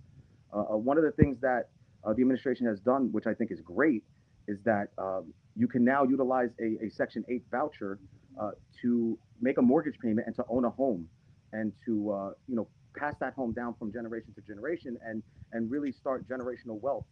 And this is something that's extremely important. And I'm an advocate, obviously, because I did grow up in a very bad situation till the time that I was 14 years old. And there were times where I wasn't sure if I was going to, sleep in a car or sleep in my apartment when I was younger. That affordable housing is extremely important. So I need to. There should be more in the East Ward with all the development that is coming up around us, and these developers have to understand that as well. And I'm sorry, Ed, do you have a follow-up question? Oh, no. Okay, so I do. No, he answered, John. I didn't answer. Okay. I guess what I want to ask is we hear this all the time, right? When folks say affordable housing, if the average income in the city of Newark is $34,000, what is affordable housing? So affordable housing, it has to be based off your income, obviously, right? There's projects going up now with different phases where people who are on SSI, who basically have no income, live just off of that, off of basically nothing, and it's going to be based off your income. So 34,000, you need to advocate for what can make you live comfortably on $34,000. But that's a problem in itself as well, right? The basic income of $34,000 is extremely low, and we need to advocate for our people in the city of Newark to be paid more, and minimum wage has to go up and things of that nature in order to have a better quality of life. All right, Ed, do you have another question on housing? Yeah, I do. So, and one of the things the mayor just talked about a moment ago, he was talking about there's not enough housing that is in the city to begin with, right? So, what do we do about that? So we have to build, and we have to build more, like you stated before, more affordable housing. I think in the East Ward specifically, there's room to build. I think we need to go vertical when we build instead of horizontal. We are a very condensed ward. That obviously gets into talks about zoning and stuff of that nature, which needs a major revamp in the East Ward as well. But we need to build in order to meet our ever-growing community, especially in the East Ward. And we're getting ready. Ed, are you ready to move on to the next Yeah. subject? Yeah, go ahead. Mhm. All right. So the next thing would ask and is about crime, right? We always talk about crime. In other words, crime is also one of those issues they talk about in the East Ward. But with a caveat, there are 3 police officers who are running, or I believe 3 of the 4 candidates who are running, or either current or former police officers. What is your vision of how to deal with crime with respect to all of the current things that we've been talking about, like in the last that we've been talking about in terms of police brutality, in terms of the CCRB, like having a civilian complaint review board, accountability for policing, and at the same time trying to deal with crime. What is your vision of policing, and what specifically would you advocate for? So, as I stated before, I am a retired police officer. I retired in 2015. I worked predominantly in the West and South wards most of my career. I loved every second of it, and it's one of the proudest things I've ever done in my life, next to my kids being born, is becoming a Newark police officer and serving my community. I truly, truly believe in community-based policing. I think what we've done under Mayor Baraka is amazing, especially with the implementation of the Office of Violence Prevention and Trauma Recovery. I'm a big advocate for mental health. And as we all know, and I'm sure everybody on this show knows, is that for every 10 police officers now, 1 social worker is hired. And in my eyes, as a retired police detective, it does 2 things, right? Sometimes people don't want to talk to the police, especially in today's climate. So it gives them an option to talk to someone different other than somebody standing there in a uniform. And also what it does is it frees the police up to now not maybe be at a call that they're not supposed to be at and combat a more violent crime that may be going on in the city. So I think that's something wonderful that Mayor Baraka has put into place. And you know, there's a saying that I've heard that, you know, the police are not an occupying force. We're here to work hand in hand with the community. And you're seeing the results of that now. The community-based police work that we've done here in the city of Newark, we have the lowest crime rate in 50 years. And we're seeing how now, although the bridge between the police and the community was tattered and broken, we are starting to mend that bridge. And as East Ward Councilman, I want to continue to do that. Ed, do you have a follow-up on the issue of crime and policing? Yeah. So you know, I heard you give, you know, credit to, you know, the new anti-violence organization that's being built. What is being done, or what do you think could be done more as it relates to reaching out to folks in the community to build greater trust between the police and the community? Because there's still some level of distrust. Of course, yes, you're absolutely correct.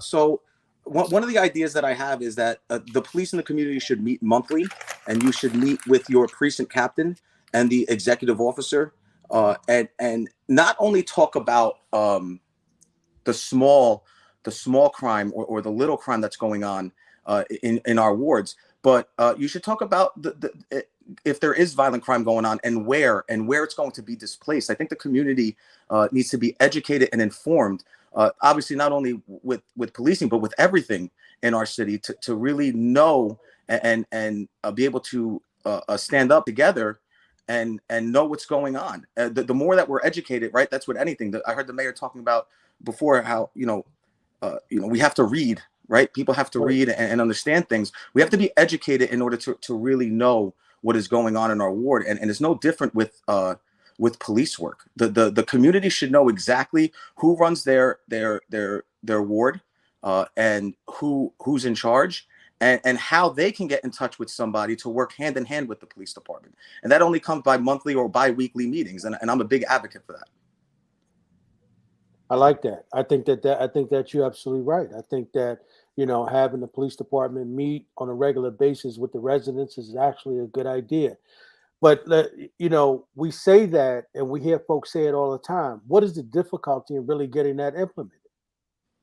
So historically, historically, what I've seen happen, especially during my tenure as a police officer, and this is something that I will fix sitting as East Ward councilman, and this goes back to accountability. So you have your first meeting and everybody shows up, right? The community shows up, the police department shows up, and then if you have it every 2 weeks, you know, the second week, then half those people show up, right? Or half the police department shows up. And then little by little, you're sitting there with maybe one police officer, right? And 5 community members. So us as a community, we have to continue, right, to want to be educated and also have our voices heard on what's going on. And the police department has to be held accountable to make sure that top brass, the decision makers, are at these meetings to be able to help us. That's right. That's absolutely right. Right.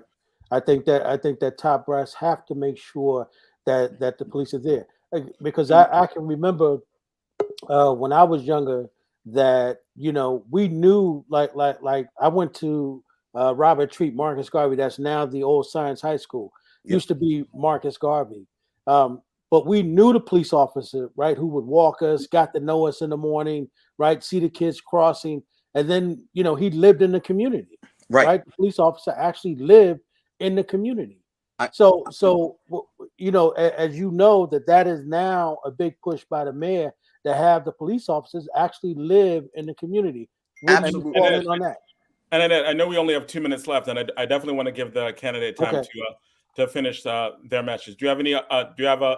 In 2 minutes left, I just want to ask a brief follow-up, right? Like, as in, you said that you wanted the Ironbound section to be more connected to the rest of Newark. The East Ward, not just the Ironbound. The East Ward, right? The East Ward, right? You said the East Ward to be more connected to Newark, the rest of Newark. What did you mean by that?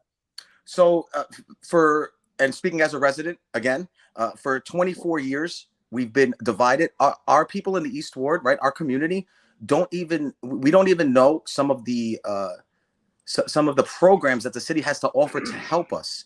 And that is because we've been divided and detached for so long, because we've had someone that has fought for 24 years, no matter who was in charge, right? No matter who was in charge or who was the mayor, we've had somebody who has fought in the East Ward and really gone against the grain. And there's a time to fight and stand up for our ward, but there's also a time to work together. And I think that a bridge is about to be mended, and you're going to see the East Ward in May of 2022 join the rest of the city and not only push the East Ward forward, but finally help the city of Newark move forward. Okay.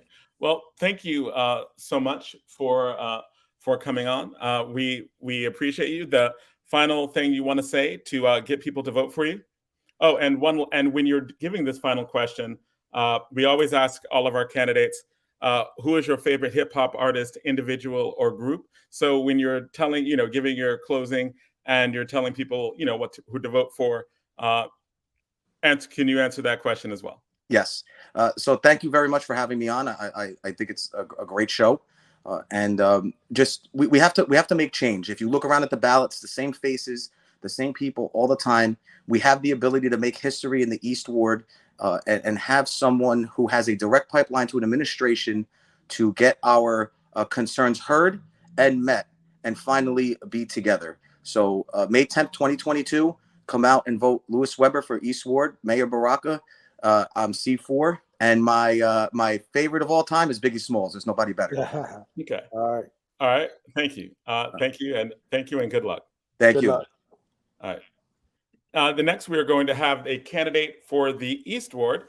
For the Central Ward, we're going to have Monica McIver come on, and following Monica McIver, we will have Shaun McCray. So we're going to have all the candidates for the East Ward on tonight as well.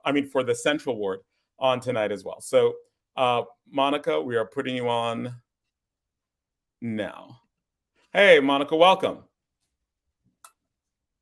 You're muted, Councilwoman. I'm there. Hey, guys, how you doing? Hi. Hey, Ed. Hey, Jonathan. Jonathan, you want to put me in the East Ward bad, man. Sorry, my bad. My bad. I'm multitasking and different stuff is coming out.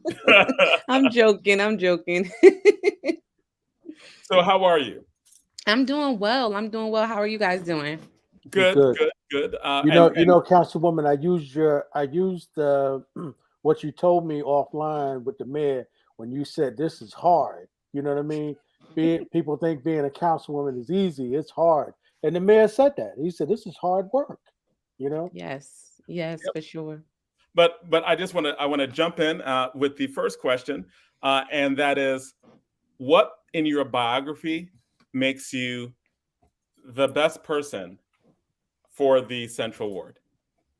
So thanks, Jonathan, for the question. So I think I'm the best candidate for to be reelected because I'm running for reelection to be reelected to the Central Ward seat is because one, I have a true vested interest into the city, specifically the Central Ward. I'm a homeowner here.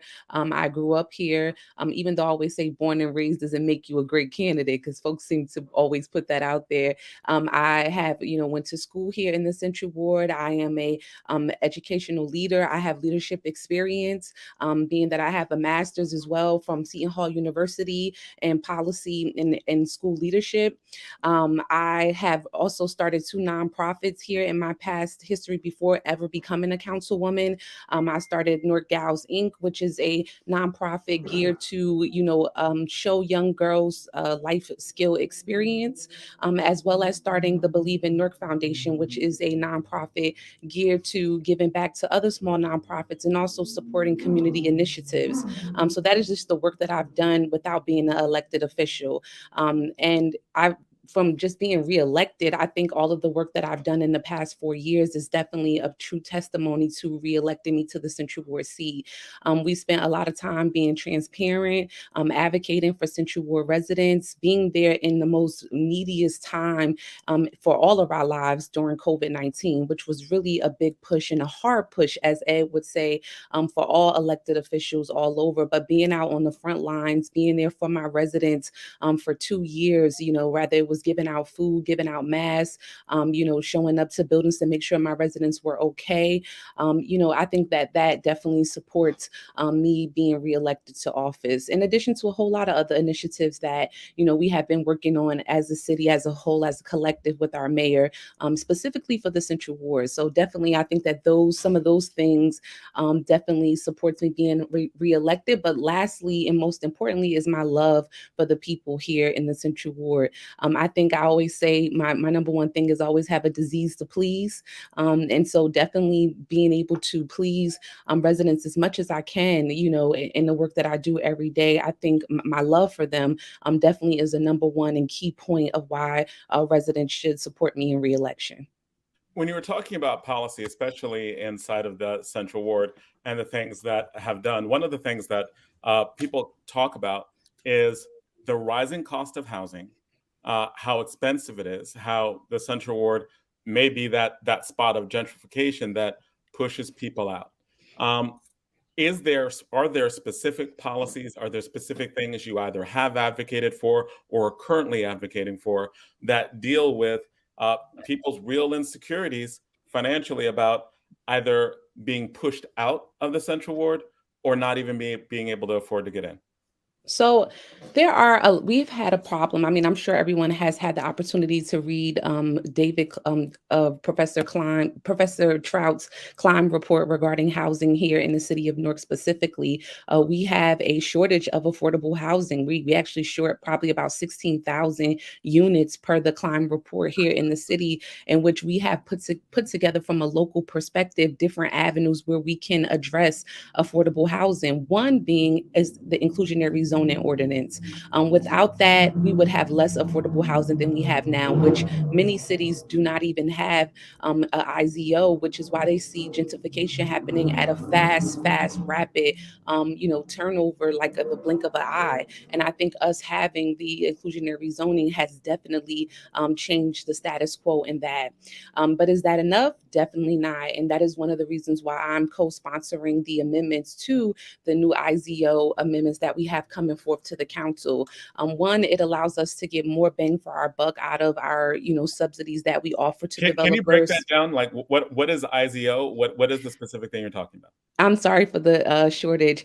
So IZO is our inclusionary zoning ordinance here in the city. It's been in effect since Mayor Baraka took office, and it basically makes developers who are asking for city subsidies like a tax abatement to have 20% affordable housing on site or comply by paying into the Affordable House Trust Fund for the city, which allows us to create affordable housing through the city through minority developers. And also, too, it ensures Newark residents are hired on jobs, that affirmative action requirements are met. And then also, too, it can come with additional community benefits. So that's what the IZO is currently right now that we have on the books. With the new amendments that we have coming forth that I'm sponsoring, we will be increasing the amount that developers have to pay into the Affordable House Trust Fund, which is very helpful to us as a city because I think the amount right now is 50%. We're increasing it, well, we're trying to increase it to $180,000 per unit that, developers want to try to opt out of not doing. But this also puts us then to make developers actually want to build affordable housing on site, on their new projects that they're doing. In addition, it also restricts developers for saying, hey, I'm building this nice new luxury tower downtown. I don't want to have any affordable housing on it. I want to put it, on South 10th Street. Well, no, that's not going to work. We're not going to allow you to do that. It makes you say like you're going to build it here or you're going to pay per unit that you don't do into the Affordable House Trust Fund. And so those are just some minor things that we're doing with the new amendment to strengthen the IZO. But at the end of the day, I want to be clear. I think a lot of, residents sometimes believe that at a local level, the mayor or the council person, has a special button in their office where, you can just push it and it's like affordable housing just appears, or we can just automatically make developers do affordable housing. I mean, we still live in a world of capitalism that, I didn't create. The mayor surely didn't create. And, it's not that easy to, just change things when there are private deals happening among a developer and the owner and someone is building something. But I think definitely we continue to push on our state and our federal, local officials, our local elected officials to, help us, because it's just not something we can solve with building affordable housing, here in the city of Newark by ourselves. In addition to some of those things, I've supported as a board member for Invest Newark, the Section 8 housing voucher, where we already started a model of it where we actually renovated and created 3 homes to give to folks here in the city that have Section 8 vouchers that creates home ownership for residents here in the city. And so they were able to take that Section 8 voucher with assistance from a lot of nonprofits here in the city, including Newark Housing Authority and a few others, to actually own their own home and put their Section 8 voucher to a mortgage payment, which is very important too in here in the city. We want to create home ownership. Everybody doesn't want to keep renting. They want to be able to, buy a home, as well as the city's land bank that I supported, which is a new tool and a new, easier tool for residents to be able to gain access to property here in the city of Newark. Just in case, there people think, in Newark, everyone, it's just at one level. But at the end of the day, that's not true. There are people who could be homeowners. They could possibly build something for ground up with support and, loans from a bank. And so we want to be able to give city land away to those residents that are able to do that. So there's some different initiatives that we're taking. I think, our city's push, the mayor's push at this point, and collectively together, we feel as though we have this goal where we're going to create a certain amount of affordable housing by a certain target, where we're supporting that through our Affordable Housing Trust Fund and, tax abatements to be able to support that. But really, when you think about the local level, you have to think about what we can really do at the local level to support affordable housing. Ed, do you have any follow-up questions on the housing question? Yeah, you just mentioned the Housing Trust Fund. What is that? So the Housing Trust Fund is basically a trust fund that was created with the inclusionary zoning ordinance that basically, if a developer comes, right, they're developing a project, they're getting a tax abatement, and they say, hey, I know I'm getting a tax abatement. You expect for me to put 20% of affordable housing on site. If I say as a developer, because that's how the ordinance is written now, hey, I'm not going to put the affordable housing on site. I'd rather make a payment to the Affordable House Trust Fund. They then then have the right to be able to pay $50,000 per unit of what they're supposed to have of the 20% to put that inside of the Affordable House Trust Fund. And then we're able to use that to subside, different projects here in the city. Sometimes we get a lot of local Black and minority women developers who are here wanting to do projects, do smaller scale projects, but do projects here in the city where they lack gap or funding. We're able to take some of that funding out of the Affordable House Trusting Fund and support those that are building housing. So that's just another tool and initiative that we use to help support the creation of affordable housing. I know we're running, we're starting to run tight on time, but I I'm wanted sorry. to no. I mean, you're answering your questions. This is your time. But going to this next question on crime, people talk about rising rates of crime within the city. What is your vision of what crime looks like and how to deal with it, given the complexity of we don't want to be occupied at the same time, and we have different levels of understanding the complexity of policing our community, but at the same time, you have to deal with crime. What is your vision of crime within your ward, and what policies are you specifically advocating for to deal with that? So I think we definitely have had an uptick in crime. I think sometimes when you have one murder or one shooting, it's one too many, right? Nobody wants to deal with a murder or a shooting in their community at all, but the numbers don't lie. We have a decline in our crime rate here in the city. It's not spiking as it was 10 years ago or 5 years ago at this point. And so we do have a decline, but like I said, one is too many. We want to see, a city without crime. Definitely as a resident and a homeowner, I can definitely understand that. Some of the things that we're pushing to do is definitely through the creation of our Office of Violence and Prevention. The people who are in that department and run that department that I call on each and every day have been amazing, in the work that they have done through, mediation between different groups and different neighborhoods of, shootings and so forth, different creations of programs that employ young people that may be out here. And when I say young, I'm not necessarily talking about 18, I could be talking about under 30 and 40, employing some of those individuals for their expertise out here in the streets to put them to work, give them some things to do within the department to help mediate some of these things that are happening. Of course, more recreational opportunities for our young people definitely is something that, we always look at here in the city. We have a lot of different options, but that doesn't mean we don't need more options. I think being able to do more of that with the summer coming back around again, when we came out of COVID last year, we put this big, initiative pushing, being back together again, putting different events in place, putting different, opportunities in place, making sure we have more youth employment opportunities, rather it's employing more than 3,500 young people in the city, offering more jobs to them. And it's not just for young people to 18, but up to 24, a young person can apply to work for our summer youth employment program.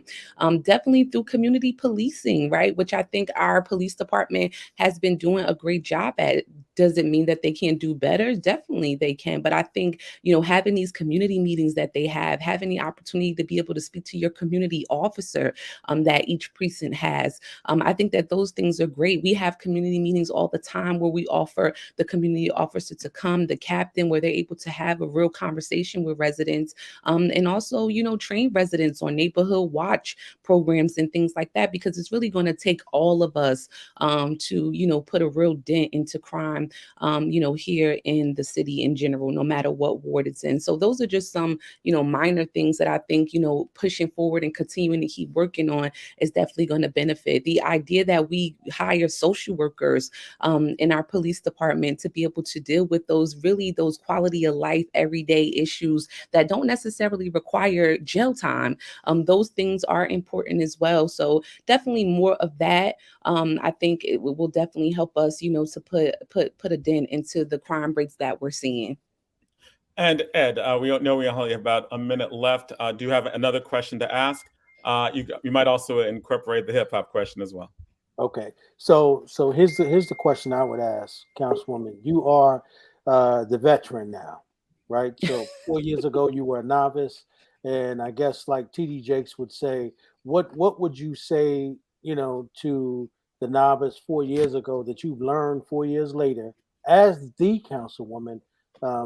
what would you say? And then, of course, who's your current? What are you listening to now in hip hop? So, I mean, I would say a lot, a lot that I don't have time to answer on. But I think one being sometimes I listen to a lot of people who are running right now and they paint a picture that is just going to be all them. Like, I'm going to make all of this happen. I'm going to get X, Y, and Z done. And it doesn't work like that. Many people are unaware what council people do.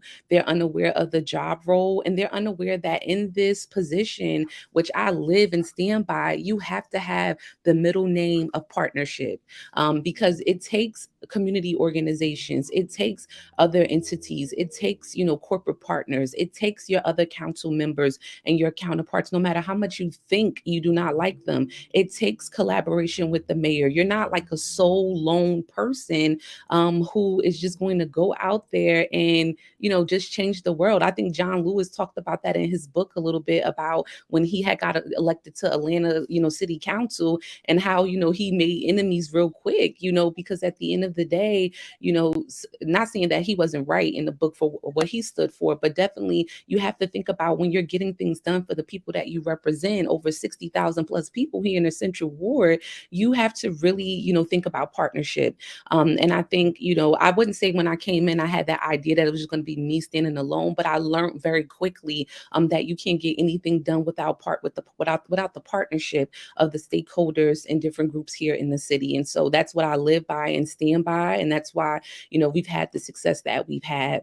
I always get to that hip hop question about who's my favorite artist. So I always say like Jay-Z is my favorite artist because he's the most transitional artist that I know. But what am I listening to now? I think I'm listening to like Fabio Foreign, which probably the younger folks would know who Fabio Foreign is, but definitely his album came out like a week ago, and definitely it's been banging for me and on my phone as I go through the city. So definitely my fave right now.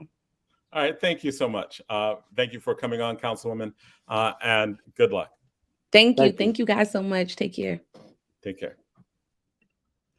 And now we have we are going to have the other person running in the Central Ward. We have Shaun McCray on as well. Shaun, Mr. McCray, are you there? I'm here. All right, great. So we have you on, and we'll just get started on that first question. So, well, first, welcome. Glad to have you back. We were here. You've been on our show multiple times before, so glad to have you back. That first question is, what about your biography makes you the best person to run the Central Ward in terms of council? Your mic is on mute. I'm sorry. I've been in the Central Ward 44 of my 55 years that I've been in the city of Newark. I attended Central Ward schools. I went to Cleveland Elementary, and from there I got a academic scholarship to go to St. Rocco's. And out of St. Rocco's, I received another scholarship to attend St. Benedict's. So I've been, educated in the Central Ward. I grew up in the Central Ward. I grew up in Hayes Home Projects, which is directly across the street from where the new Central is now. So, I've been in the ward all my life, man. It's just like, I just think I'm the best candidate for the job. I know the ins and outs of the Central Ward. I just think I'm the best candidate for the job, man. I believe that I'm that bridge between the people and City Hall. I'm a community person. I've been in the community for 30 years. I actually coached my first team when I was 16 years old. I organized a group of kids in my projects, and we would walk over to New Community Complex, and they had a summer league, and I was the coach for 2 years. So I've been organizing kids in my community since I was 16 years old, when I was actually playing basketball as well. So I've been a staple in the community, and I just believe that it's time for someone to be in the Central Ward that actually deals directly with the community, because I'm in the community. I have a business in the Central Ward. I live in the Central Ward. I work in the Central Ward. I run my summer program in the Central Ward, and I've been down on Springfield Avenue and Court Street for 25 years. Every summer, not taking the summer off. The only summer I was off was during COVID, and that was because, everybody was actually off. But I've just been putting in the work for a long time, man, and I just feel as though, it's time to move forward and go to City Hall and figure out, some of the things that need to be done in the community. One of the issues that people have talked about in the Central Ward is that housing is getting a lot more expensive. Some people feel they're getting pushed out in terms of housing costs in the Central Ward, just rising and rising.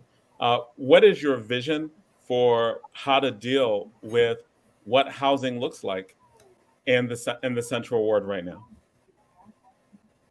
I'm sorry, man. It's breaking up. All I heard was housing. Question was.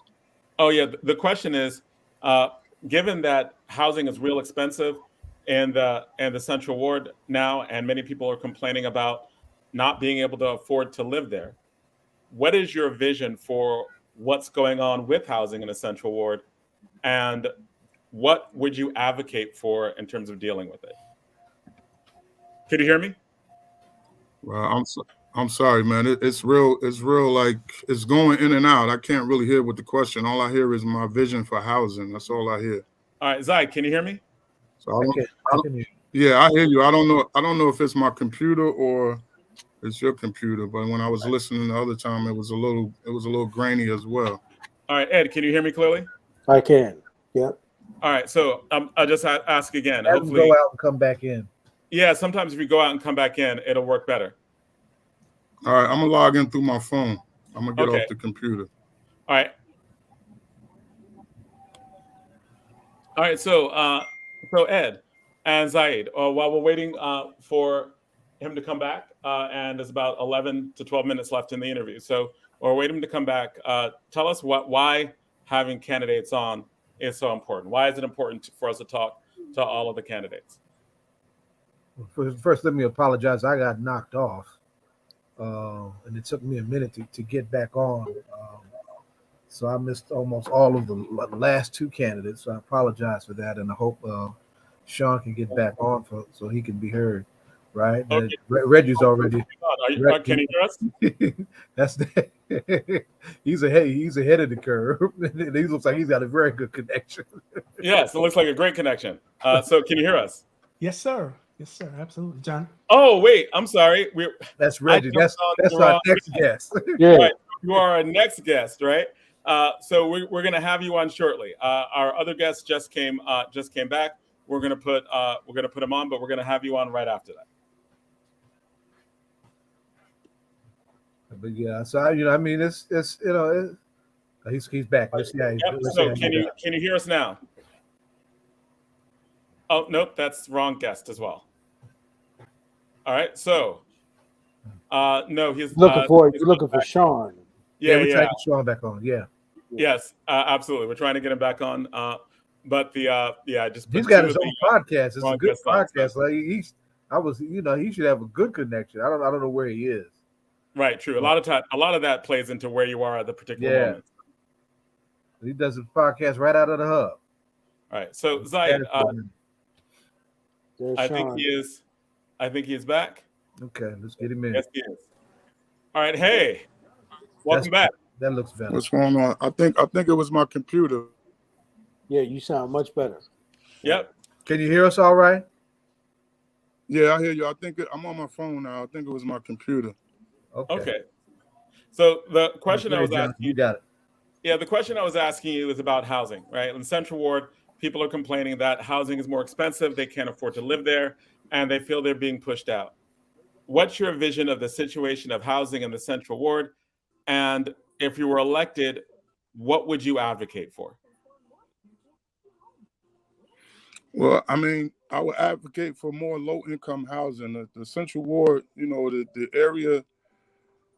I mean, they're doing a lot of building in the Central Ward, and they say affordable housing, but it's really not affordable to the residents that live in the Central Ward, not to all the residents that live in the Central Ward. I mean, some people can't afford the housing, and some people can't. And we all know the the medium income in the Central Ward is I mean, in the city of Newark itself is low. So I mean, when you say affordable housing, a lot of people really can't afford the the rent that a lot of these landlords are asking for, and a lot of people are being priced out of the community. Um, I just think we collectively have to work together to figure out a way because, I've been watching different reports in different places, not just Newark, where, rent is skyrocketing and a lot of people can't afford, the rent that's being asked for by some of these landlords and some of these developers. So, I mean, we just have to collectively work together and figure out a plan to find a way to lower some of some of this rent and just we have to find ways for people to get better jobs as well so they can afford some of these rents that are being put in front of them. And we just have to collectively work together as a council and figure out a way to so we don't lose residents, because a lot of residents can't afford the rent that's being asked for by some of these landlords. All right, Ed, or Zaid, do you have a follow-up question? Zaid, Go ahead. Go ahead. I was going to tell Ed to go ahead. Yeah. What in your opinion, Shaun? I know that you do a lot of work around young people in the Central Ward. With things going the way they are now, in terms of housing in the Central Ward, do young people feel hopeless, or do they not feel hopeless at this point in regards to staying in the Central Ward? I mean, I haven't really had talks with young people about housing, but we do have a large population of young people. And when I say young people, I'm talking about ages like 16 to like 25, 28 years old that currently don't have housing. I know, I work in the school system and we have, some kids that are staying at friends' homes. And I know some kids in the community, I'm in the community and I notice that a lot of people really don't have, their own housing. A lot of young people are actually living with others, not even family members, because they don't have the means to get their own, apartment or just even own a home. So it's a lot of homeless people out here that people think they're really not homeless, but they really don't have, places to go. So that's an issue as well. So it's just but as far as like with the young people, man, I mean, some people put themselves in certain situations because they don't stay the course. So, what I do is try to get, the young people to stay the course, because once you fall off course, it's kind of hard to get back on track.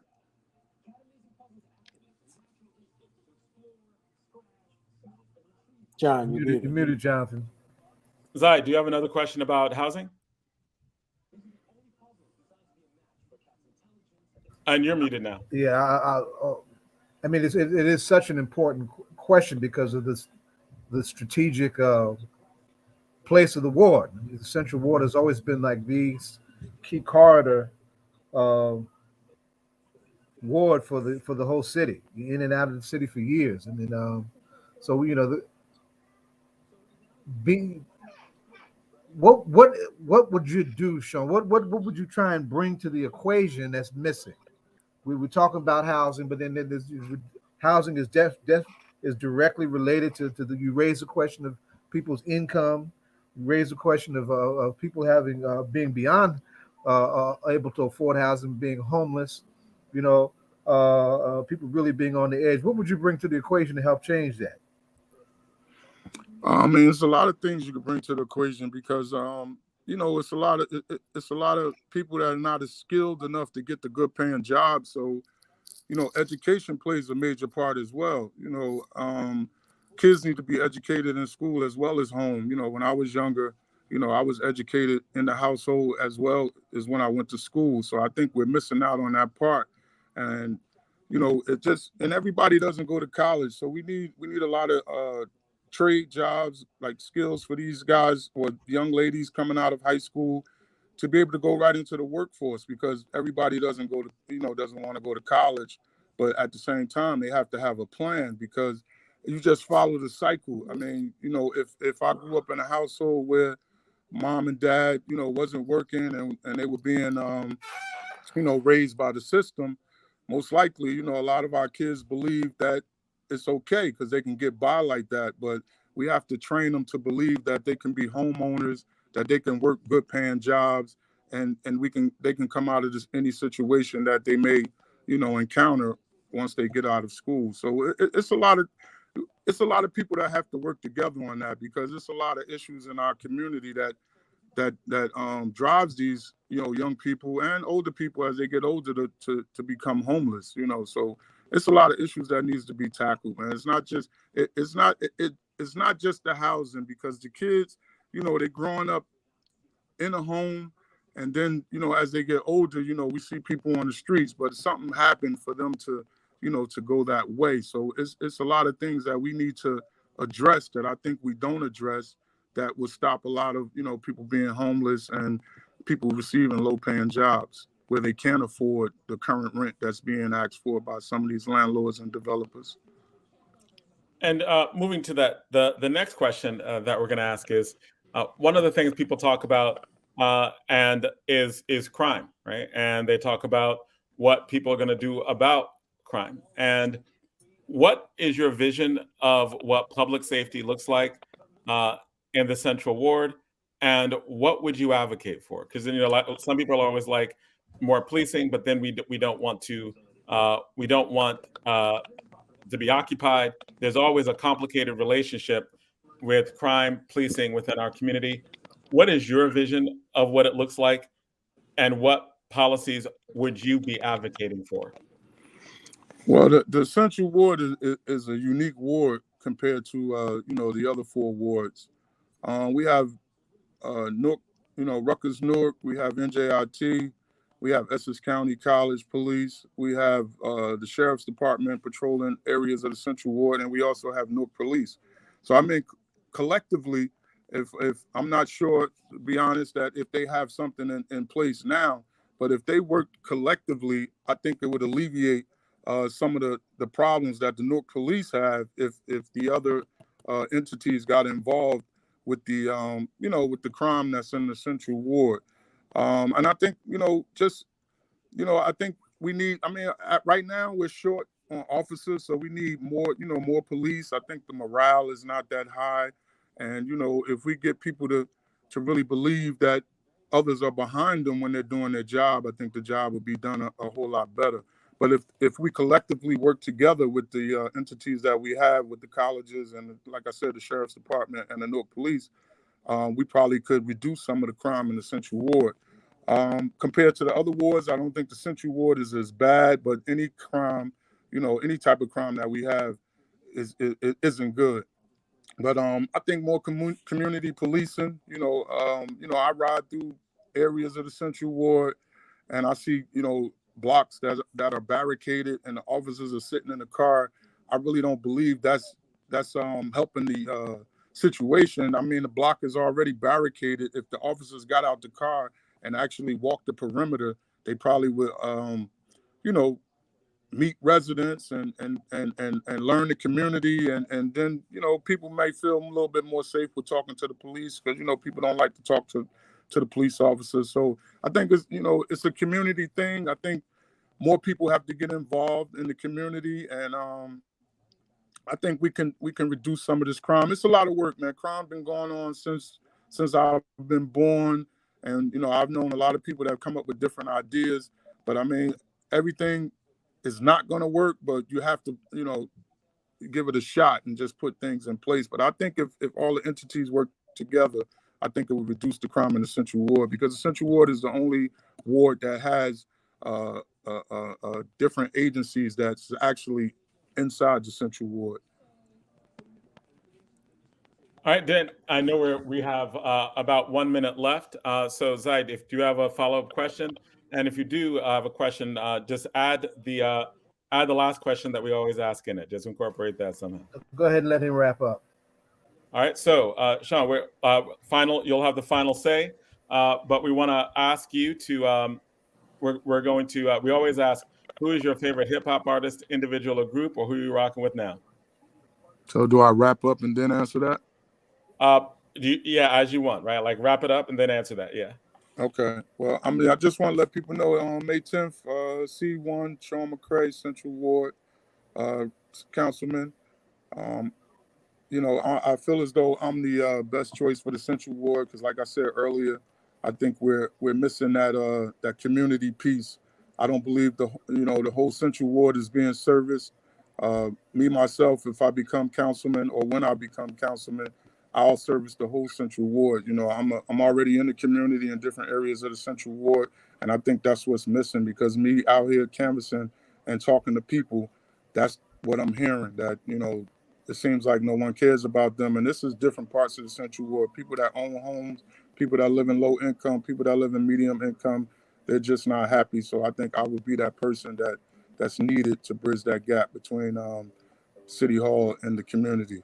And my favorite artist, I mean, is right behind me. I'm an avid Tupac fan, and my favorite song from Tupac is "Me Against the World." So that I'm an avid fan of him, and that's who I listen to all the time. I listen to other artists, but when things not going right, I'll pop some Tupac in the deck and just listen to it and get back on track. Thank you. Thank you so much, and for coming on, and good luck. All right. Thanks for having me, fellas. No, thanks for being here. All right. Good luck, Shaun. All right, so that is our candidates forum for this week. We are going to have more candidates on for next week. And again, if you're running for office, we will have you on this show to talk about your candidacy.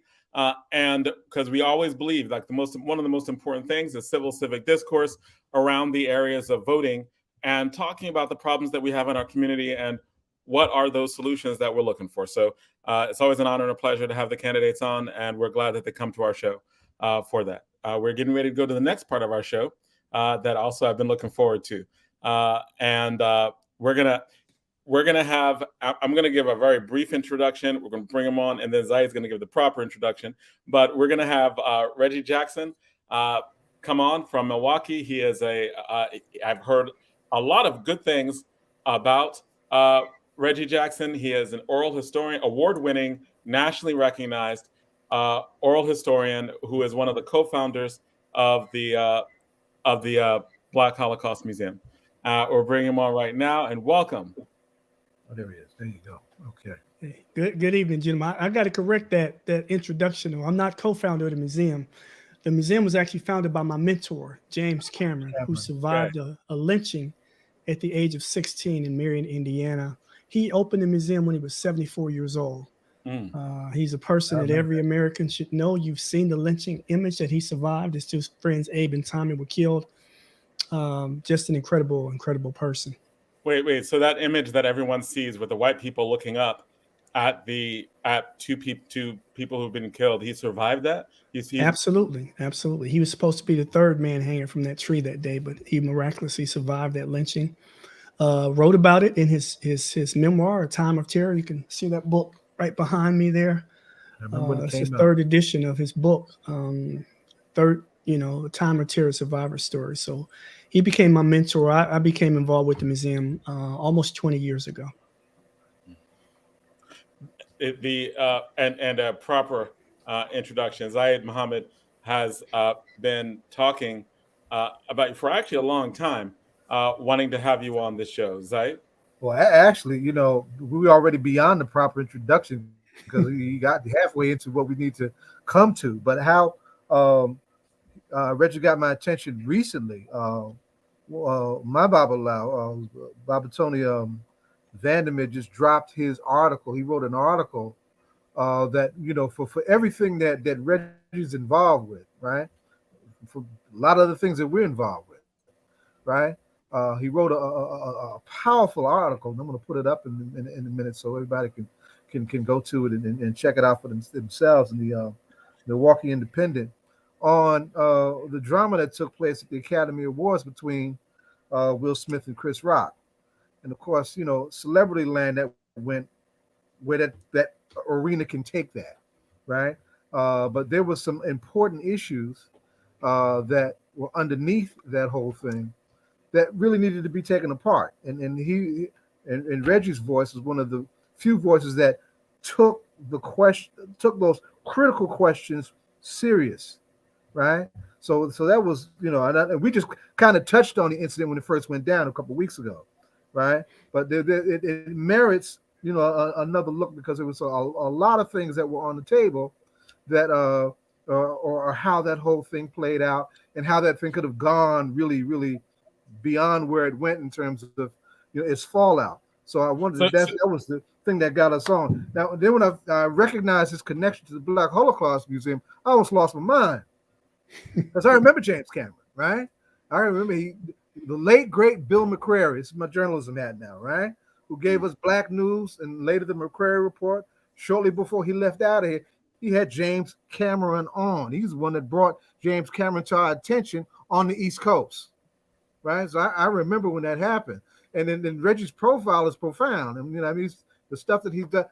I want you to also, if we can make some time to talk about what you also did with nurturing diversity, because we have so much to heal from, right? And that's the space that I really wanted to uplift that came out of his article. So let's walk through that and just kind of walk through that territory. First, brother, welcome, right? I appreciate what you're doing, right? Appreciate you, and you've been on your grind, long enough to really, folks really need to take their hat off to you. Milwaukee is happy to have you. Right. One other thing I want to just make sure we do not miss this also is that his work is also centered in the middle of Milwaukee having done something that this country should have done a long time ago. Here in Newark, we were out in front of making the question of violence a public health crisis, right? Milwaukee raised the question of racism. Listen to me, being a public health challenge. Racism being a public health challenge, right? So we want to, when we get into this dive, we want to make sure that we're touching all the key layers and what this brother is bringing to the conversation. So, brother, welcome to All Politics Are Local. Number one. Well, I appreciate being in the space with you all. I mean, it's a pleasure. So it's an honor for everybody. Why you took that dive on the Chris Rock, Will Smith, drama, and why that was important for you to go where you went. Well, as I said at the beginning of the article, I had no intention of writing anything about that incident, because to me, it's like, it wasn't that big of a deal to me. It's like there are way more important things going on in the world for me to worry about somebody slapping somebody. But what I was upset about were two things, and that I talked about in the article. Number one was all of the people that acted like Will Smith, jumped up on the stage and beat the living daylights out of Chris Rock and left him bloody, and he needed to go to the hospital. It was a slap. Okay, it was bad, but it was just a slap. It wasn't as violent as people were making it out to be, particularly people from the white community who were blowing it out of proportion. And I wanted to address that. And the other thing I wanted to address was the fact that here's a Black man who's sitting next to his wife, and somebody says something very offensive to his wife. And I don't know what his justification was, but for me, if I'm sitting there, somebody disrespects my wife, I'm going to feel a certain way about it. And I think that I have a duty as a husband to protect my wife's honor. That's what I said. I think this was about him protecting his wife's honor. If you watch the video closer, you can see that his wife was hurt. She was traumatized by that statement. And regardless of what people say, oh, it's a comedian, learn how to take a joke. People who say that, don't say that when they're the butt of the joke. As long as it's somebody else, you can say, oh, it's just a joke. But when it's you, the target of the joke, it doesn't feel very good. So I felt that I wanted to take a historical look at why it is that Black men are constantly chastised when we try to do what we're supposed to do as husbands and protect our Black wives, girlfriends, mothers, sisters, grandmothers, daughters, aunts, whatever. Historically in America, we haven't been allowed to protect the women in our lives, the girls in our lives, going way back to slavery. And I wanted to address that. And I wanted to also address the flip side of that coin, which is where white men have always put white females on a pedestal and literally murdered black people for looking at a white woman the wrong way. You know, the lynching of Emmett Till, I talked about that. This 14-year-old boy was brutally beaten, tortured, murdered, thrown in the Tallahatchie River with a with barbed wire around his neck and a cotton gin fan attached to weigh his body down in the river. They didn't expect him to ever be found again because he supposedly flirted with a white woman. Now that tells you the difference between how white women are protected and black women are not protected, and the fact that during all of those 246 years that we were enslaved in this country, and most of those 100 years of Jim Crow segregation, there were no laws protecting black women from being sexually assaulted. Black men could not do much to protect their women. So here we have an example of a black man who is doing what he's supposed to do, protecting his wife's honor. Now, I said in the article, I didn't condone him slapping Chris Rock. I don't condone anybody slapping somebody, but listen, that was between the two of them. And the other part I said is I get really tired of every time somebody in our community does something that's considered to be negative, all of us have to take the blame for it. And I wrote this. He did it, not we did it. If a black person does something negative, and all of a sudden we start hearing people say, oh, he made the whole black community look bad. No, he made himself look bad. When a white person does something negative, you know, Dylan Roof went and sat in a church with some black people and then pulled out a gun and killed them. Nobody said that he made all the white people look bad, that he was a stain on the white community. So I get tired of us accepting that group guilt.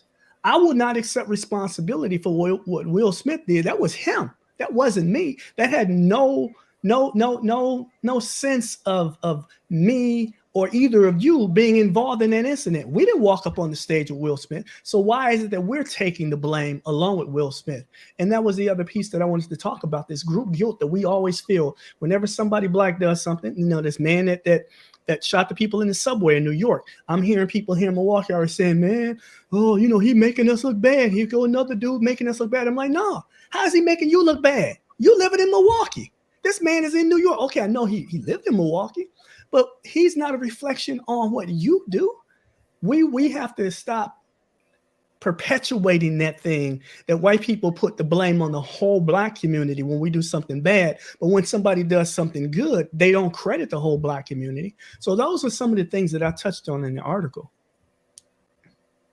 I'm gonna tell you what. Now what I think I told you, Reggie. I just tweeted a sentence of what you developed, and you wrote the article that I wish I had the time to. And in fact, I wanted to even go back and be self-critical and actually take apart some of what I didn't write, and to be self-critical about what I did write. But you know, as a father and a son of a black woman, you know, father, daughters, you know, black women's lives have always been minimalized when it comes to the violence that our people face. Absolutely. And the piece that I really, you know, gravitated to that you laid out also is that, you know, the great Fidel Castro told, and Malcolm both taught us that media has the potential and the power to do make great contributions to educating the public, right? And so many layers to that whole thing. But with that particular case, you know, that whole thing with Jada's hair, a lot of black women suffer from that particular illness that she suffered from.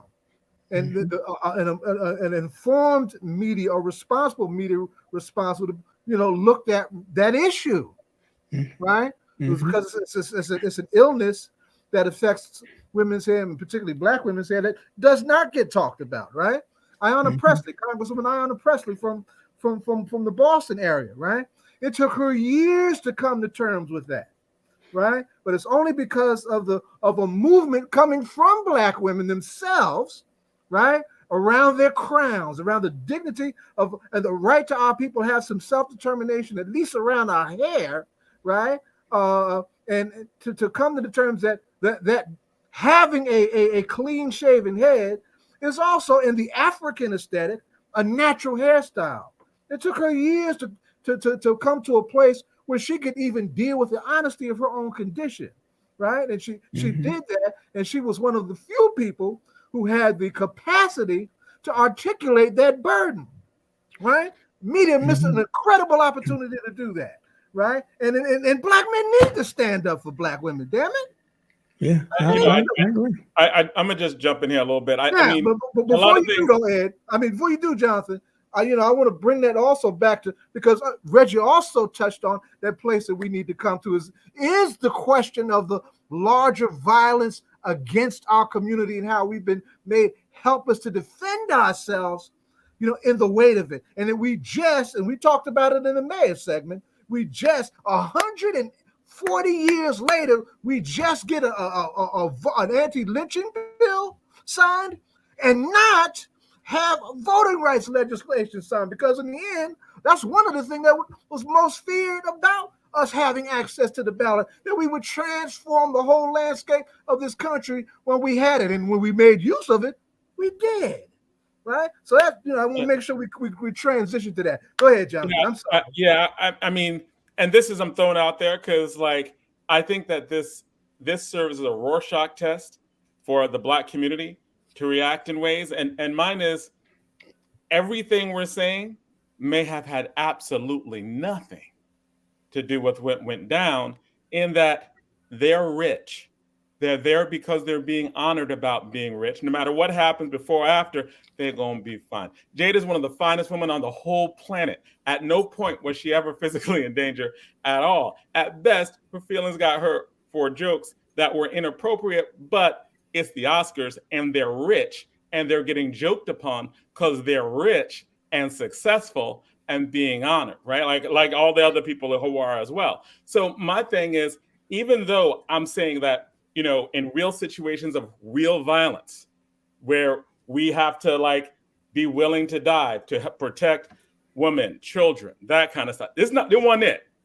I think that if we're going to I have to be extrapolate it, right? If we're going to extrapolate to a larger question, right? I think that there are lots of questions on violence. Again, not having really to do with this incident, because nobody was in danger. Everybody's fine. Everybody's rich. Rich before, rich after.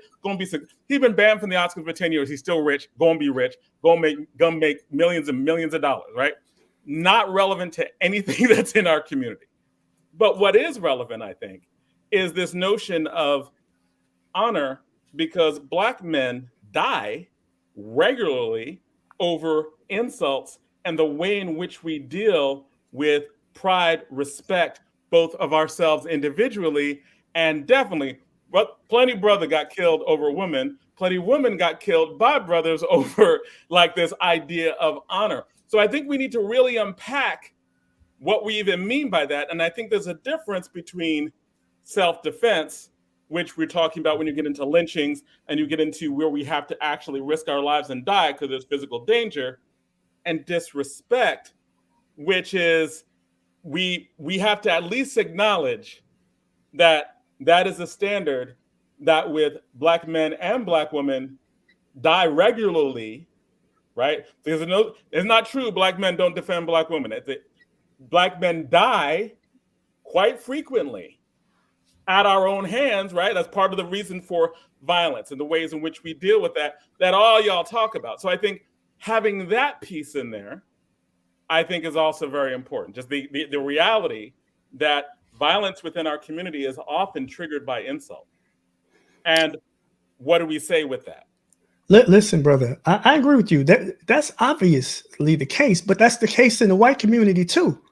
We always talk about Black on Black violence, Black on Black crime. White people do the same things we do, maybe not to the same extent, but listen, when it happens in our community, right, we're chastised for. Listen, think about this. This is part of why I tell people that we have to look at things from a historical lens and how things have played out over hundreds of years in this country. One of the other things I mentioned in the article was how America loves violence. How the Oscars are constantly giving awards to violent movies. I mentioned The Godfather and The Godfather Part 2, two of the most violent movies ever. Right. And they both received 11 awards or nominations, because we always, as Americans, we love to celebrate white people being violent. I listed a whole bunch of movies that have won Oscars that were basically white people being exceptionally violent. I talked about how we always put white criminals on a pedestal. How many famous black criminals can you name versus how many famous white criminals can you name? White people commit crimes and become celebrities. They're honored because America doesn't have a problem with white people being violent, but they have a problem with a black man slapping somebody. They got more problem with that than they had with the fact that 4,000 black people got lynched openly in this country. That's my point, is that, listen, I understand what you're saying about the violence within our community, and that's certainly a topic. But listen, that's a whole nother topic that has nothing, to me, in my opinion, has nothing to do with what Will Smith did versus Chris Rock. He didn't pull out a gun and shoot Chris Rock. He didn't stab him in the heart. He slapped the man. He was angry. He slapped him. He shouldn't have done it, obviously. But we cannot. This is what white people want us to do. They want us to equate a slap with somebody getting murdered in the black community. Whoa, but one thing has nothing to do with you slap a black man in the community. You slap a black man, your life is, you. Depending on the black man you slap, like, people don't usually accept slaps. I'm just saying, listen, I agree with that. Black man, I don't know about you. I agree with that. Somebody getting punched, and I don't know where it's ending. Right? I agree with that. Listen, my point is, if there's something up, somebody might get beat with an Oscar. You slap me in the face, like, I will beat your ass. No, you slap me and it's public. You walk up, no, you gonna die. No, I'm saying for me, right? I'm not talking about white people. Forget white people. I'm saying you black man walk up and slap me, we fighting. I might die. I'm ready, because when you do that to somebody, you need to be ready, because you slap a black man, open hand slap, boom, damn. Jonathan, I agree with that. Listen, this is my point. That was between Will Smith and Chris Rock. However they reacted to that situation is not a reflection on all of us. No, not at all. No, I agree with that. Like, forget white people. To me, they're not even in the conversation. Don't care what they say. Don't care what they think. What about this white-on-white violence in the Ukraine, Jonathan? Right. And I think the whole black community would have reacted very different. I think everybody would have reacted differently if it was a white comedian, Chris and Will Smith slapped him. Totally different dynamics. And maybe I'd agree with you, right? And listen, maybe I'd be like, yeah. What? Well, But listen, Jonathan, this is what I want you to do, brother. If you read my article, you will see very clearly that I didn't write the article about the slap. Right. The article was not about the slap. Right. The article was about how people reacted to the slap. I didn't pass judgment on Chris Rock, Will Smith, Jada Pinkett Smith. I barely even talked about them, because to me, I was concerned about how people reacted to it, how people were acting like this was so exceptionally violent and all this. I mean, that's what concerned me, was how people reacted to it, much more so than the incident itself. Obviously, listen, we all know that if you slap somebody, and I don't care if it's black, white, Hispanic, Asian, whatever, you slap somebody like that, you're going to have some problems in general. It ain't just black people going to have some problems with you slapping them. Anybody would, obviously. Right. No, and I agree with you in that the most thing that made it interesting, and the reason why we're really talking about it, isn't because of what happened there. It's not the night. They were rich. They were rich before. They're rich after. Jada before is one of the finest women on the planet. And knows it, right? Clearly knows it, right? One of the finest women. She's been one of the finest women on the planet since the 90s, right? So she was on Different World. Finest woman on the whole planet Earth. That's Jada. Fine then, fine now, right? That's true before the slap, true after the slap. That ain't nothing to do with nobody but them, right? They rich, they beautiful. God bless them, right? And that was my point in the article. My article wasn't about them. I was like, listen, everybody gonna write about them. I don't need to write about them. That's why I chose the approach of writing about the reaction to what happened. I didn't talk about, Jada Smith's past history. I didn't talk about Will Smith's past, because I don't know these people. Right. How am I gonna write about their personal lives? I don't know them. I don't know enough about. First of all, I don't even care about them. We call them celebrities. To me, it's like, listen, they're just people that pretend to be other people in movies and TV shows. So I don't know anything about them other than that. I really don't care about them in their personal life. And that's why when I wrote the article, I very clearly stated early on that I'm not writing about them. I don't know Chris Rock. But listen, I want to share something with y'all about the whole thing with the comedians, right?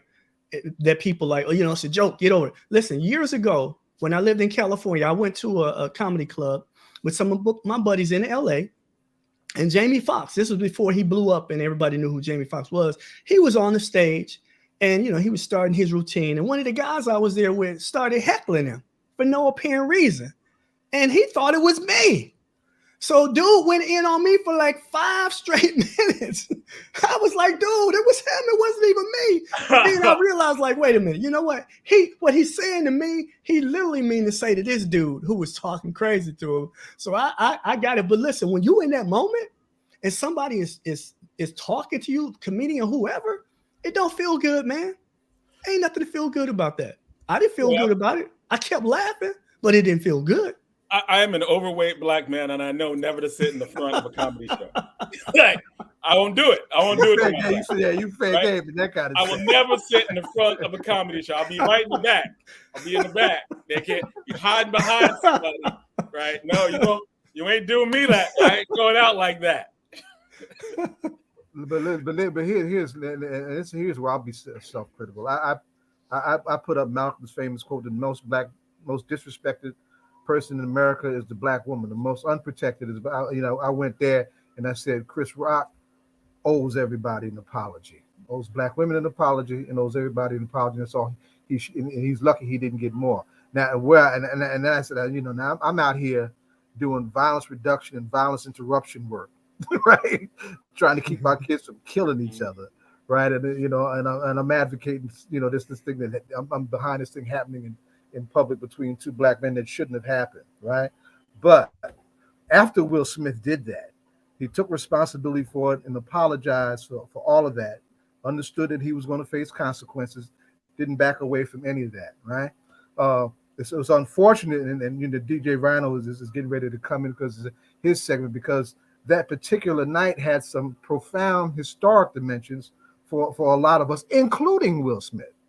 He won an Oscar that night, let us remember, for not being a thug or a clown or a buffoon. He won an Oscar for being a stand-up black man who took care of his children and transformed them into the kind of women to become stars of the world in terms of what they did.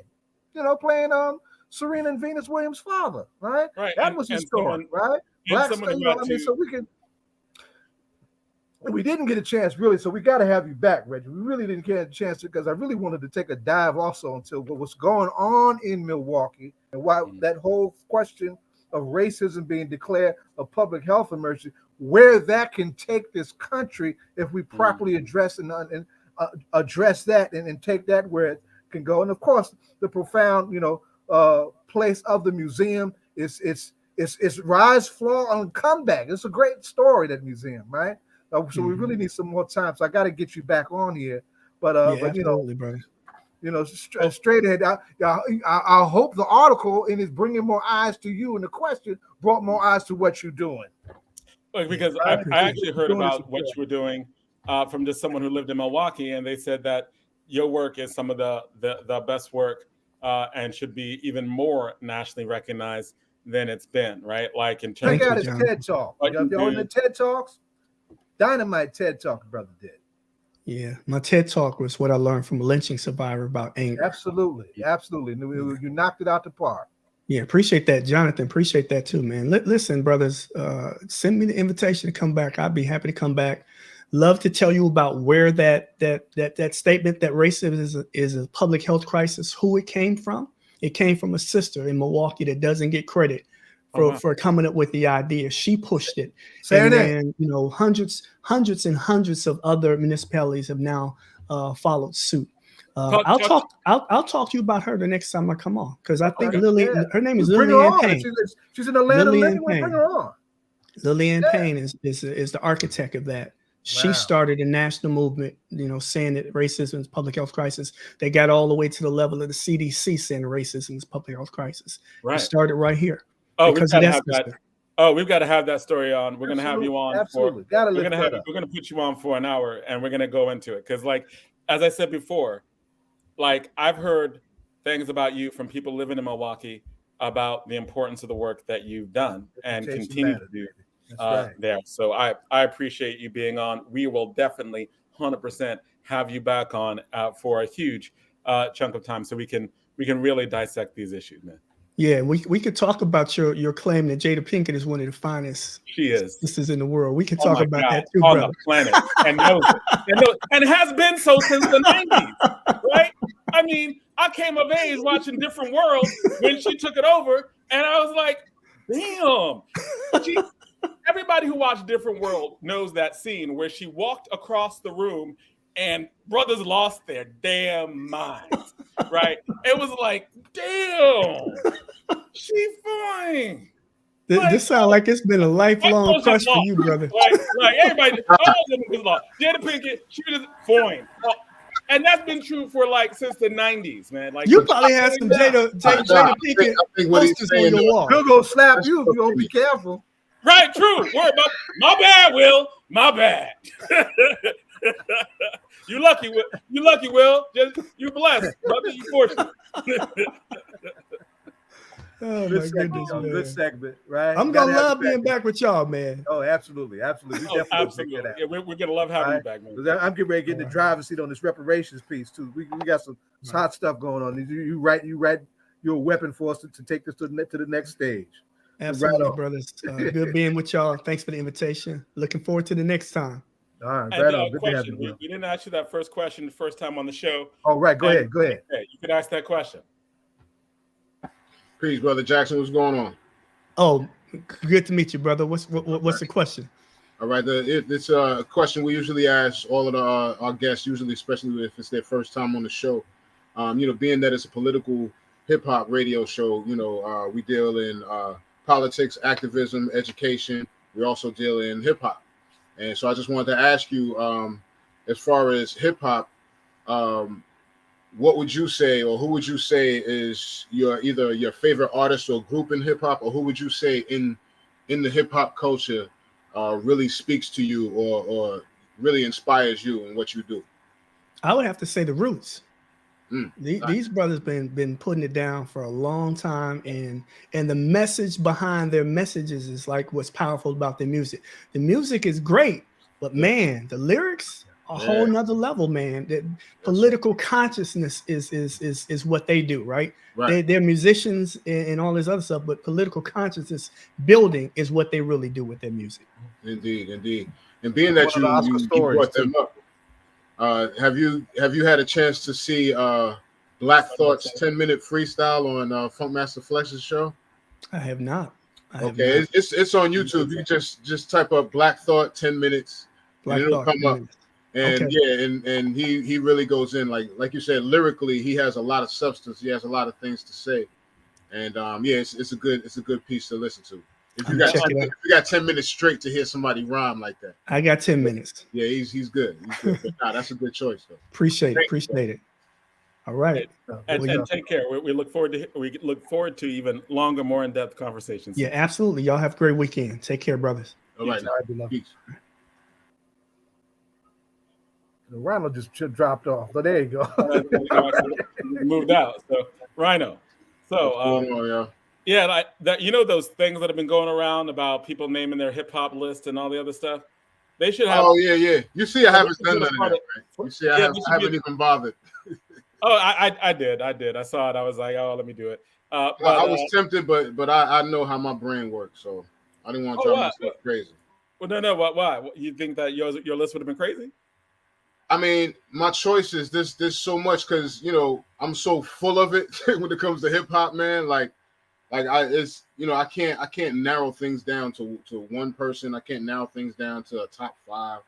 Those things are always going to change because there's always there's different eras, there's different levels to it, and I can never sit there and give anybody an honest top 5 of anything, or you know what I mean? Because no, I don't know what you mean. There's so much to it, you know what I mean? No, DJ, no. I could say a Rakim or a KRS, but then I would be wrong to not say somebody like Melly Mel. You know what I mean? Things like that.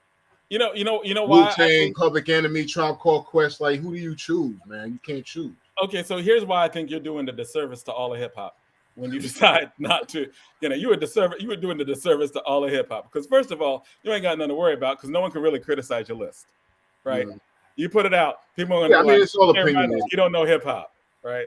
No one's gonna say that. But secondly, like I want to know what you're thinking, right? You can edit the list, you can put 3 or 4 people, you could add some people. I'd like to know who you're thinking at a particular time. Like I would add a part that says best freestyle ever and then put Black Thought because I don't know many people who do better. Like if there might not be many better freestyles that people know about. And if there were and you'd list it, then we go and look and find it and we'd listen to those people. So you gifted person who understands the culture in an in-depth way because you live it. You were like a critic. So, you were both a critic and a doer, right? So that means that your opinion has weight.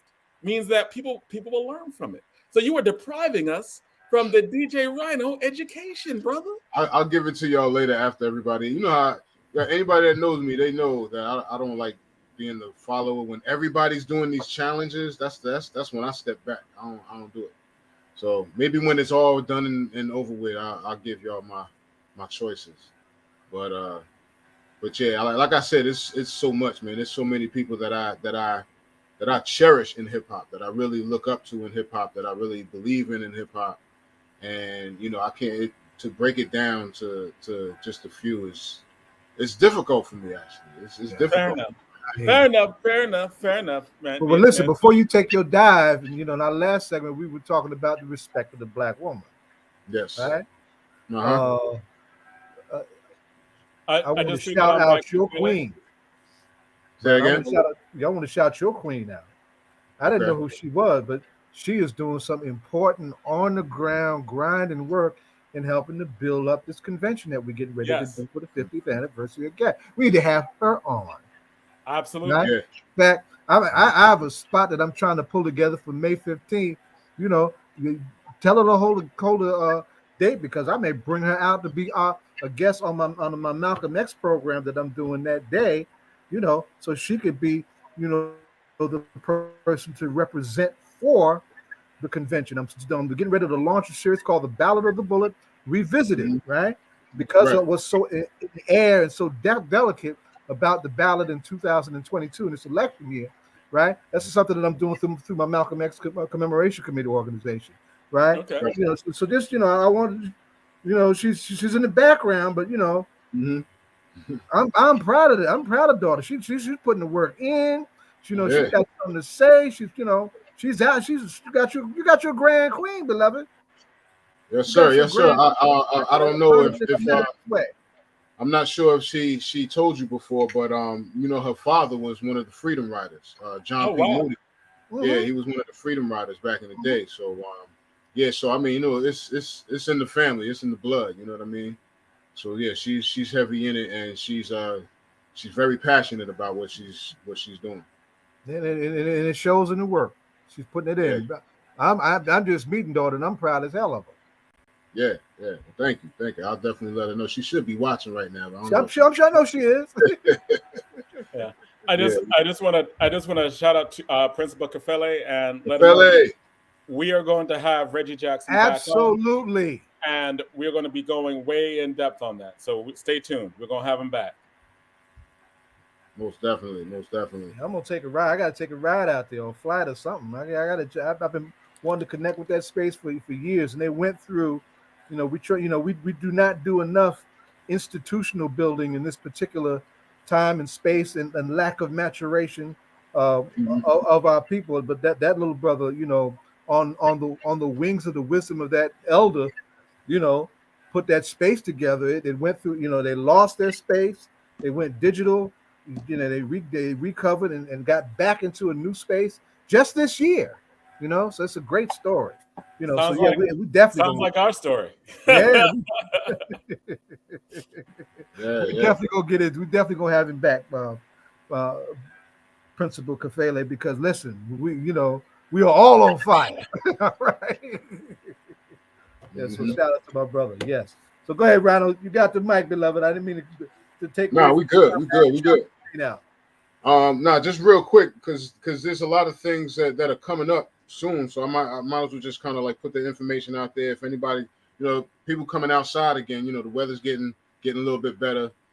Hip hop is active right now. You know what I'm saying? I know John usually asks me, what's the state of hip hop right now? The state of hip hop is, hip hop is active. Everybody's trying to come outside and do some things and have fun and bring the people together again. You know what I mean? So tomorrow, April 16th, tomorrow at 12 noon, the graffiti crew, Tats crew. I don't know if y'all know about. Wow, the graffiti yeah, that's like yes. Yeah, they're doing something there. Some of the first tagging legends.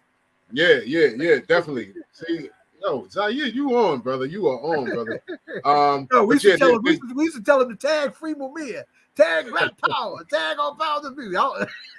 That's right. Well, tomorrow they're unveiling the mural that's dedicated to the Twin Parks Northwest fire victims. Wow. They're going to be doing that tomorrow. It's going to be at the Clean Rights Center, 1348 Southern Boulevard in the Bronx, New York. So that's tomorrow at 12 noon. Anybody want to come out and check that out, man? The Tats crew is going to be out there representing. What else is there? Something else going on?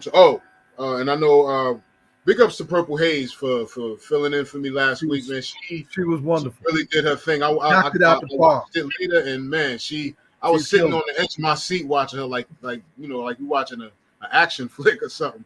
She was really very proud of how she's grown. I know she was a teenager. She's really proud of how she's grown. Absolutely. Yeah. And I told her, when I was asking her to come on the show, I was telling her, the reason why we needed her on the show is because she really goes deep into thought and detail when it comes down to hip hop. You know what I mean?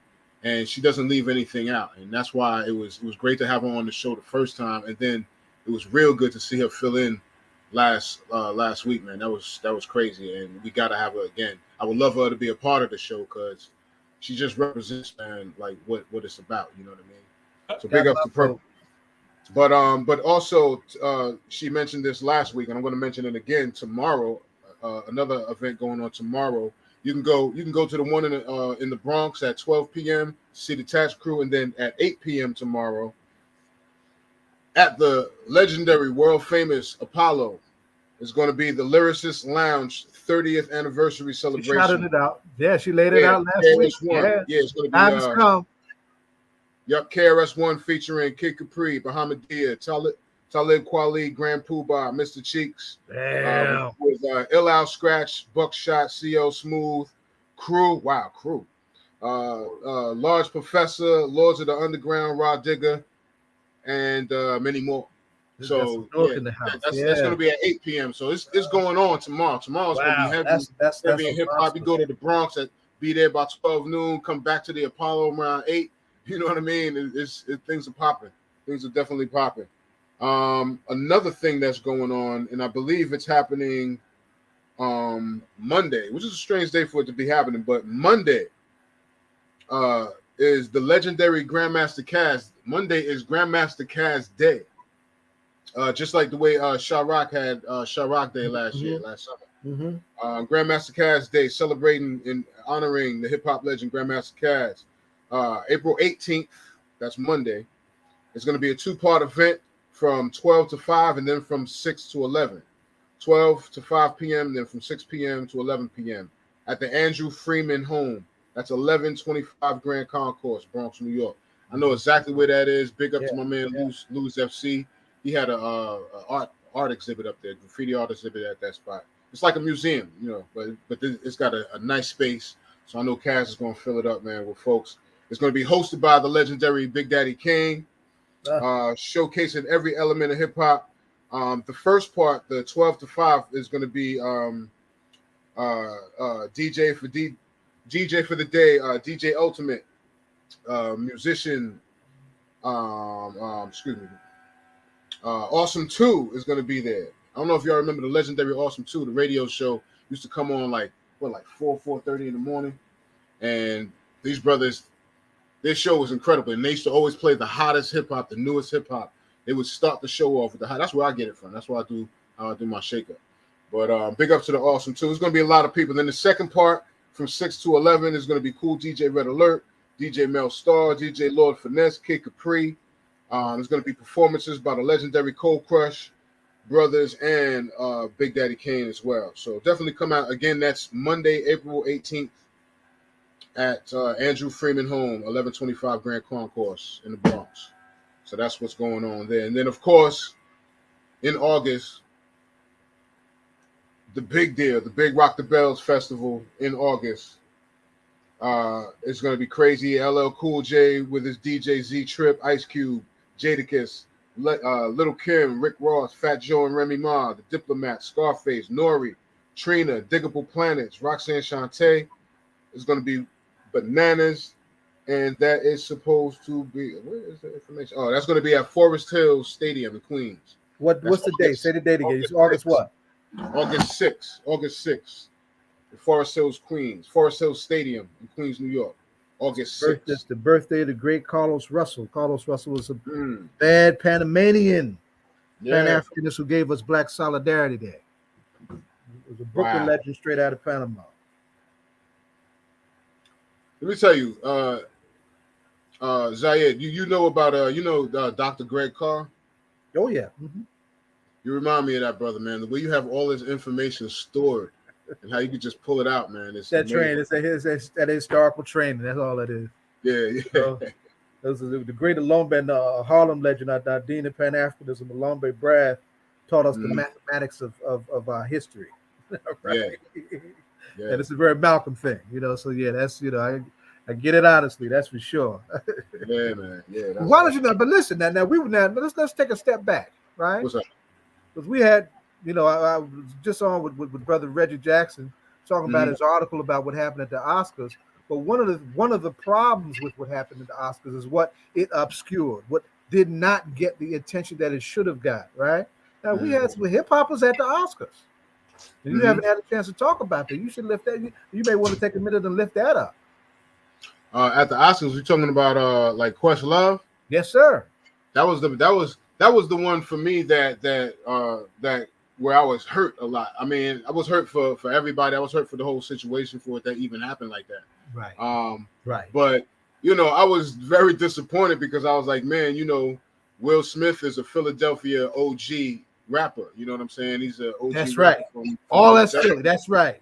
Yeah, and I just felt like with Questlove getting his Oscar that night, that would have been a beautiful moment right there for him to like just pass that love down to his Philly brother. You know what I'm saying? To Questlove. I just thought that would have been a beautiful moment, and it just everything got overshadowed from by what happened. Yeah. You know what I mean? But big ups to Questlove. He took it like a champ, man, and he made a crack about it at the Grammys when he was making his announcement at the Grammys. So, Questlove's he's always been a beautiful spirit, man. And big ups to Questlove for his work on Summer of Soul. I watched that thing repeatedly, like it's a favorite 69 movie. was an incredible year. Yeah. That was just from seeing that documentary. Oh man, that was seeing that documentary. You can tell how special it was, especially for this area. But from the beginning to the end, I mean, it was January, Tet Offensive. The Vietnamese let the whole world know what nobody gonna beat them for the liberation, and then all of that other stuff that came out. It was such a loaded year. And the fact that that's when our movement had taken that turn towards Black Power, and it came out thick in the music during that period, and that concert exemplified that. So that was huge. But you mentioned the Grammys, so take a minute and talk about the Grammys. Honestly, I can't because I didn't see the whole Grammys. I just saw a couple of clips, and I saw brother Questlove get his thing, but I didn't see the whole Grammys. But I know there was a few winners. I know Jasmine Sullivan won. Big ups to Jasmine Sullivan. Big ups to Tyler the Creator. Silk Sonic, which is Anderson .Paak and Bruno Mars. They won as well. There were a few winners, man, but yeah, I didn't see the whole thing, so I couldn't even really. Tyler the Creator. Say that again. Tyler the Creator. Okay. Okay. He's been winning. He's been doing this thing. I think he got best rap album of the year. Tyler's been a big winner in the past couple years. He's been doing this thing. And his album is nice. Like his album is real nice. He's creative, man. He's creative. He's got the right name, Tyler the Creator, because he's creative for sure. I like his performances. I like his stage performances. I like some of his work, some of his music. He's different, man. That's I appreciate that. I think that's how to do it. Stay different. Stay different. I was going to say about Tyler the Creator. I was trying to figure out why I had assumed that he wasn't like I knew I had a visceral reaction against him for a long time. One of my students was like, "You got to check out Tyler the Creator," and I'm like, "He's brilliant. Why didn't I listen to him?" It's because I listened back to his first album, which was like kind of grimy, horror. Not like horror, kind of horrorcore rap, kind of. Yeah, he was kind of grimy, gritty. Yeah, it was kind of scary, freakish. Yeah, I was like, cool. You gotta give folks, teacher, man. You got to give kids a chance to grow. Yeah. I mean, I heard the potential back then because there was a couple of songs. I mean, I know what you mean. It was some of that stuff was kind of bugged out, but he had a couple of joints though, and I heard the potential. And the crew, what was it? Odd Future. That he came out of, they're all like dope. They all like very different, man. Like they all of them, got the weirdo, and I say that in a good way. They got the weirdo thing going on, and but that's how they bring across their creativity, man. Just by being different, you know what I mean. And I appreciate that. All right. Well, I will let you bring us. Well, I mean. So we're about to end, but originally I was hoping Chris was going to join us. I had reached out to him earlier because he had sent me a link. He sent me a link of a battle, the MC battles between Loaded Lux and Geechee Gotti, and so I was checking it out, and then I thought maybe this was something he wanted to talk about because I was going to definitely get into a discussion about battle rap or whatever. You know what I mean? But he's not here. But what I was going to just ask you guys, John, what is your first battle rap you've ever heard? What's like the first battle beef or battle competition you've ever heard? Like for me, for existence. I mean, I got it. Right? I don't know who the person for example, is. Kumo D and Busy B for me was like one of the earliest ones I ever heard. All right, so for me, it was I remember it because students showed it to us at the beginning of a debate tournament, right? Okay. And it became our theme throughout the whole tournament. And I don't know who the name was, but you're gonna know it when I hear it. Man was walking up, down, looking, was like, "We're gonna get this work. Gonna get this work." And he just started going in like, oh, damn. So that's Loaded Lux. No. Oh. So we were listening to that all tournament long. And the point of it was when we would debate against the kids would be like thinking and saying, "We're going to get this work." And they would give them that work, right? I think that became a terminology after that. Yeah, I think that was a year where we had some kids who were tearing stuff up all over the country.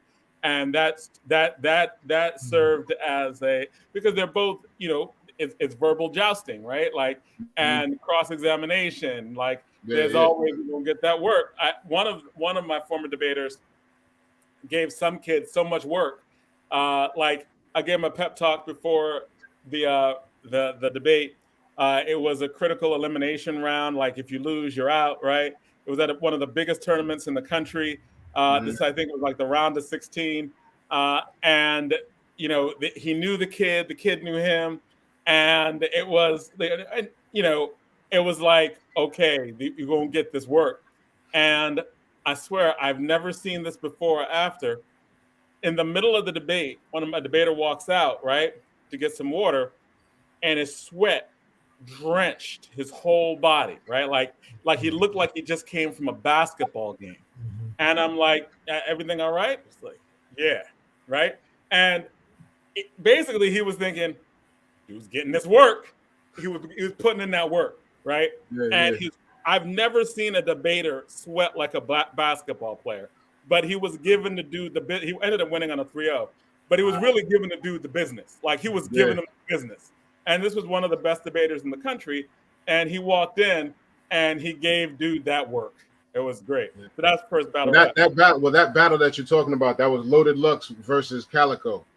And that was a huge, that was for me, that was one of the first battles that took it to that level. I mean, people took Pharaoh Monch took sound bites from that. Narubi Selah took sound bites from that. Like everybody was saying that, you know, it became a terminology.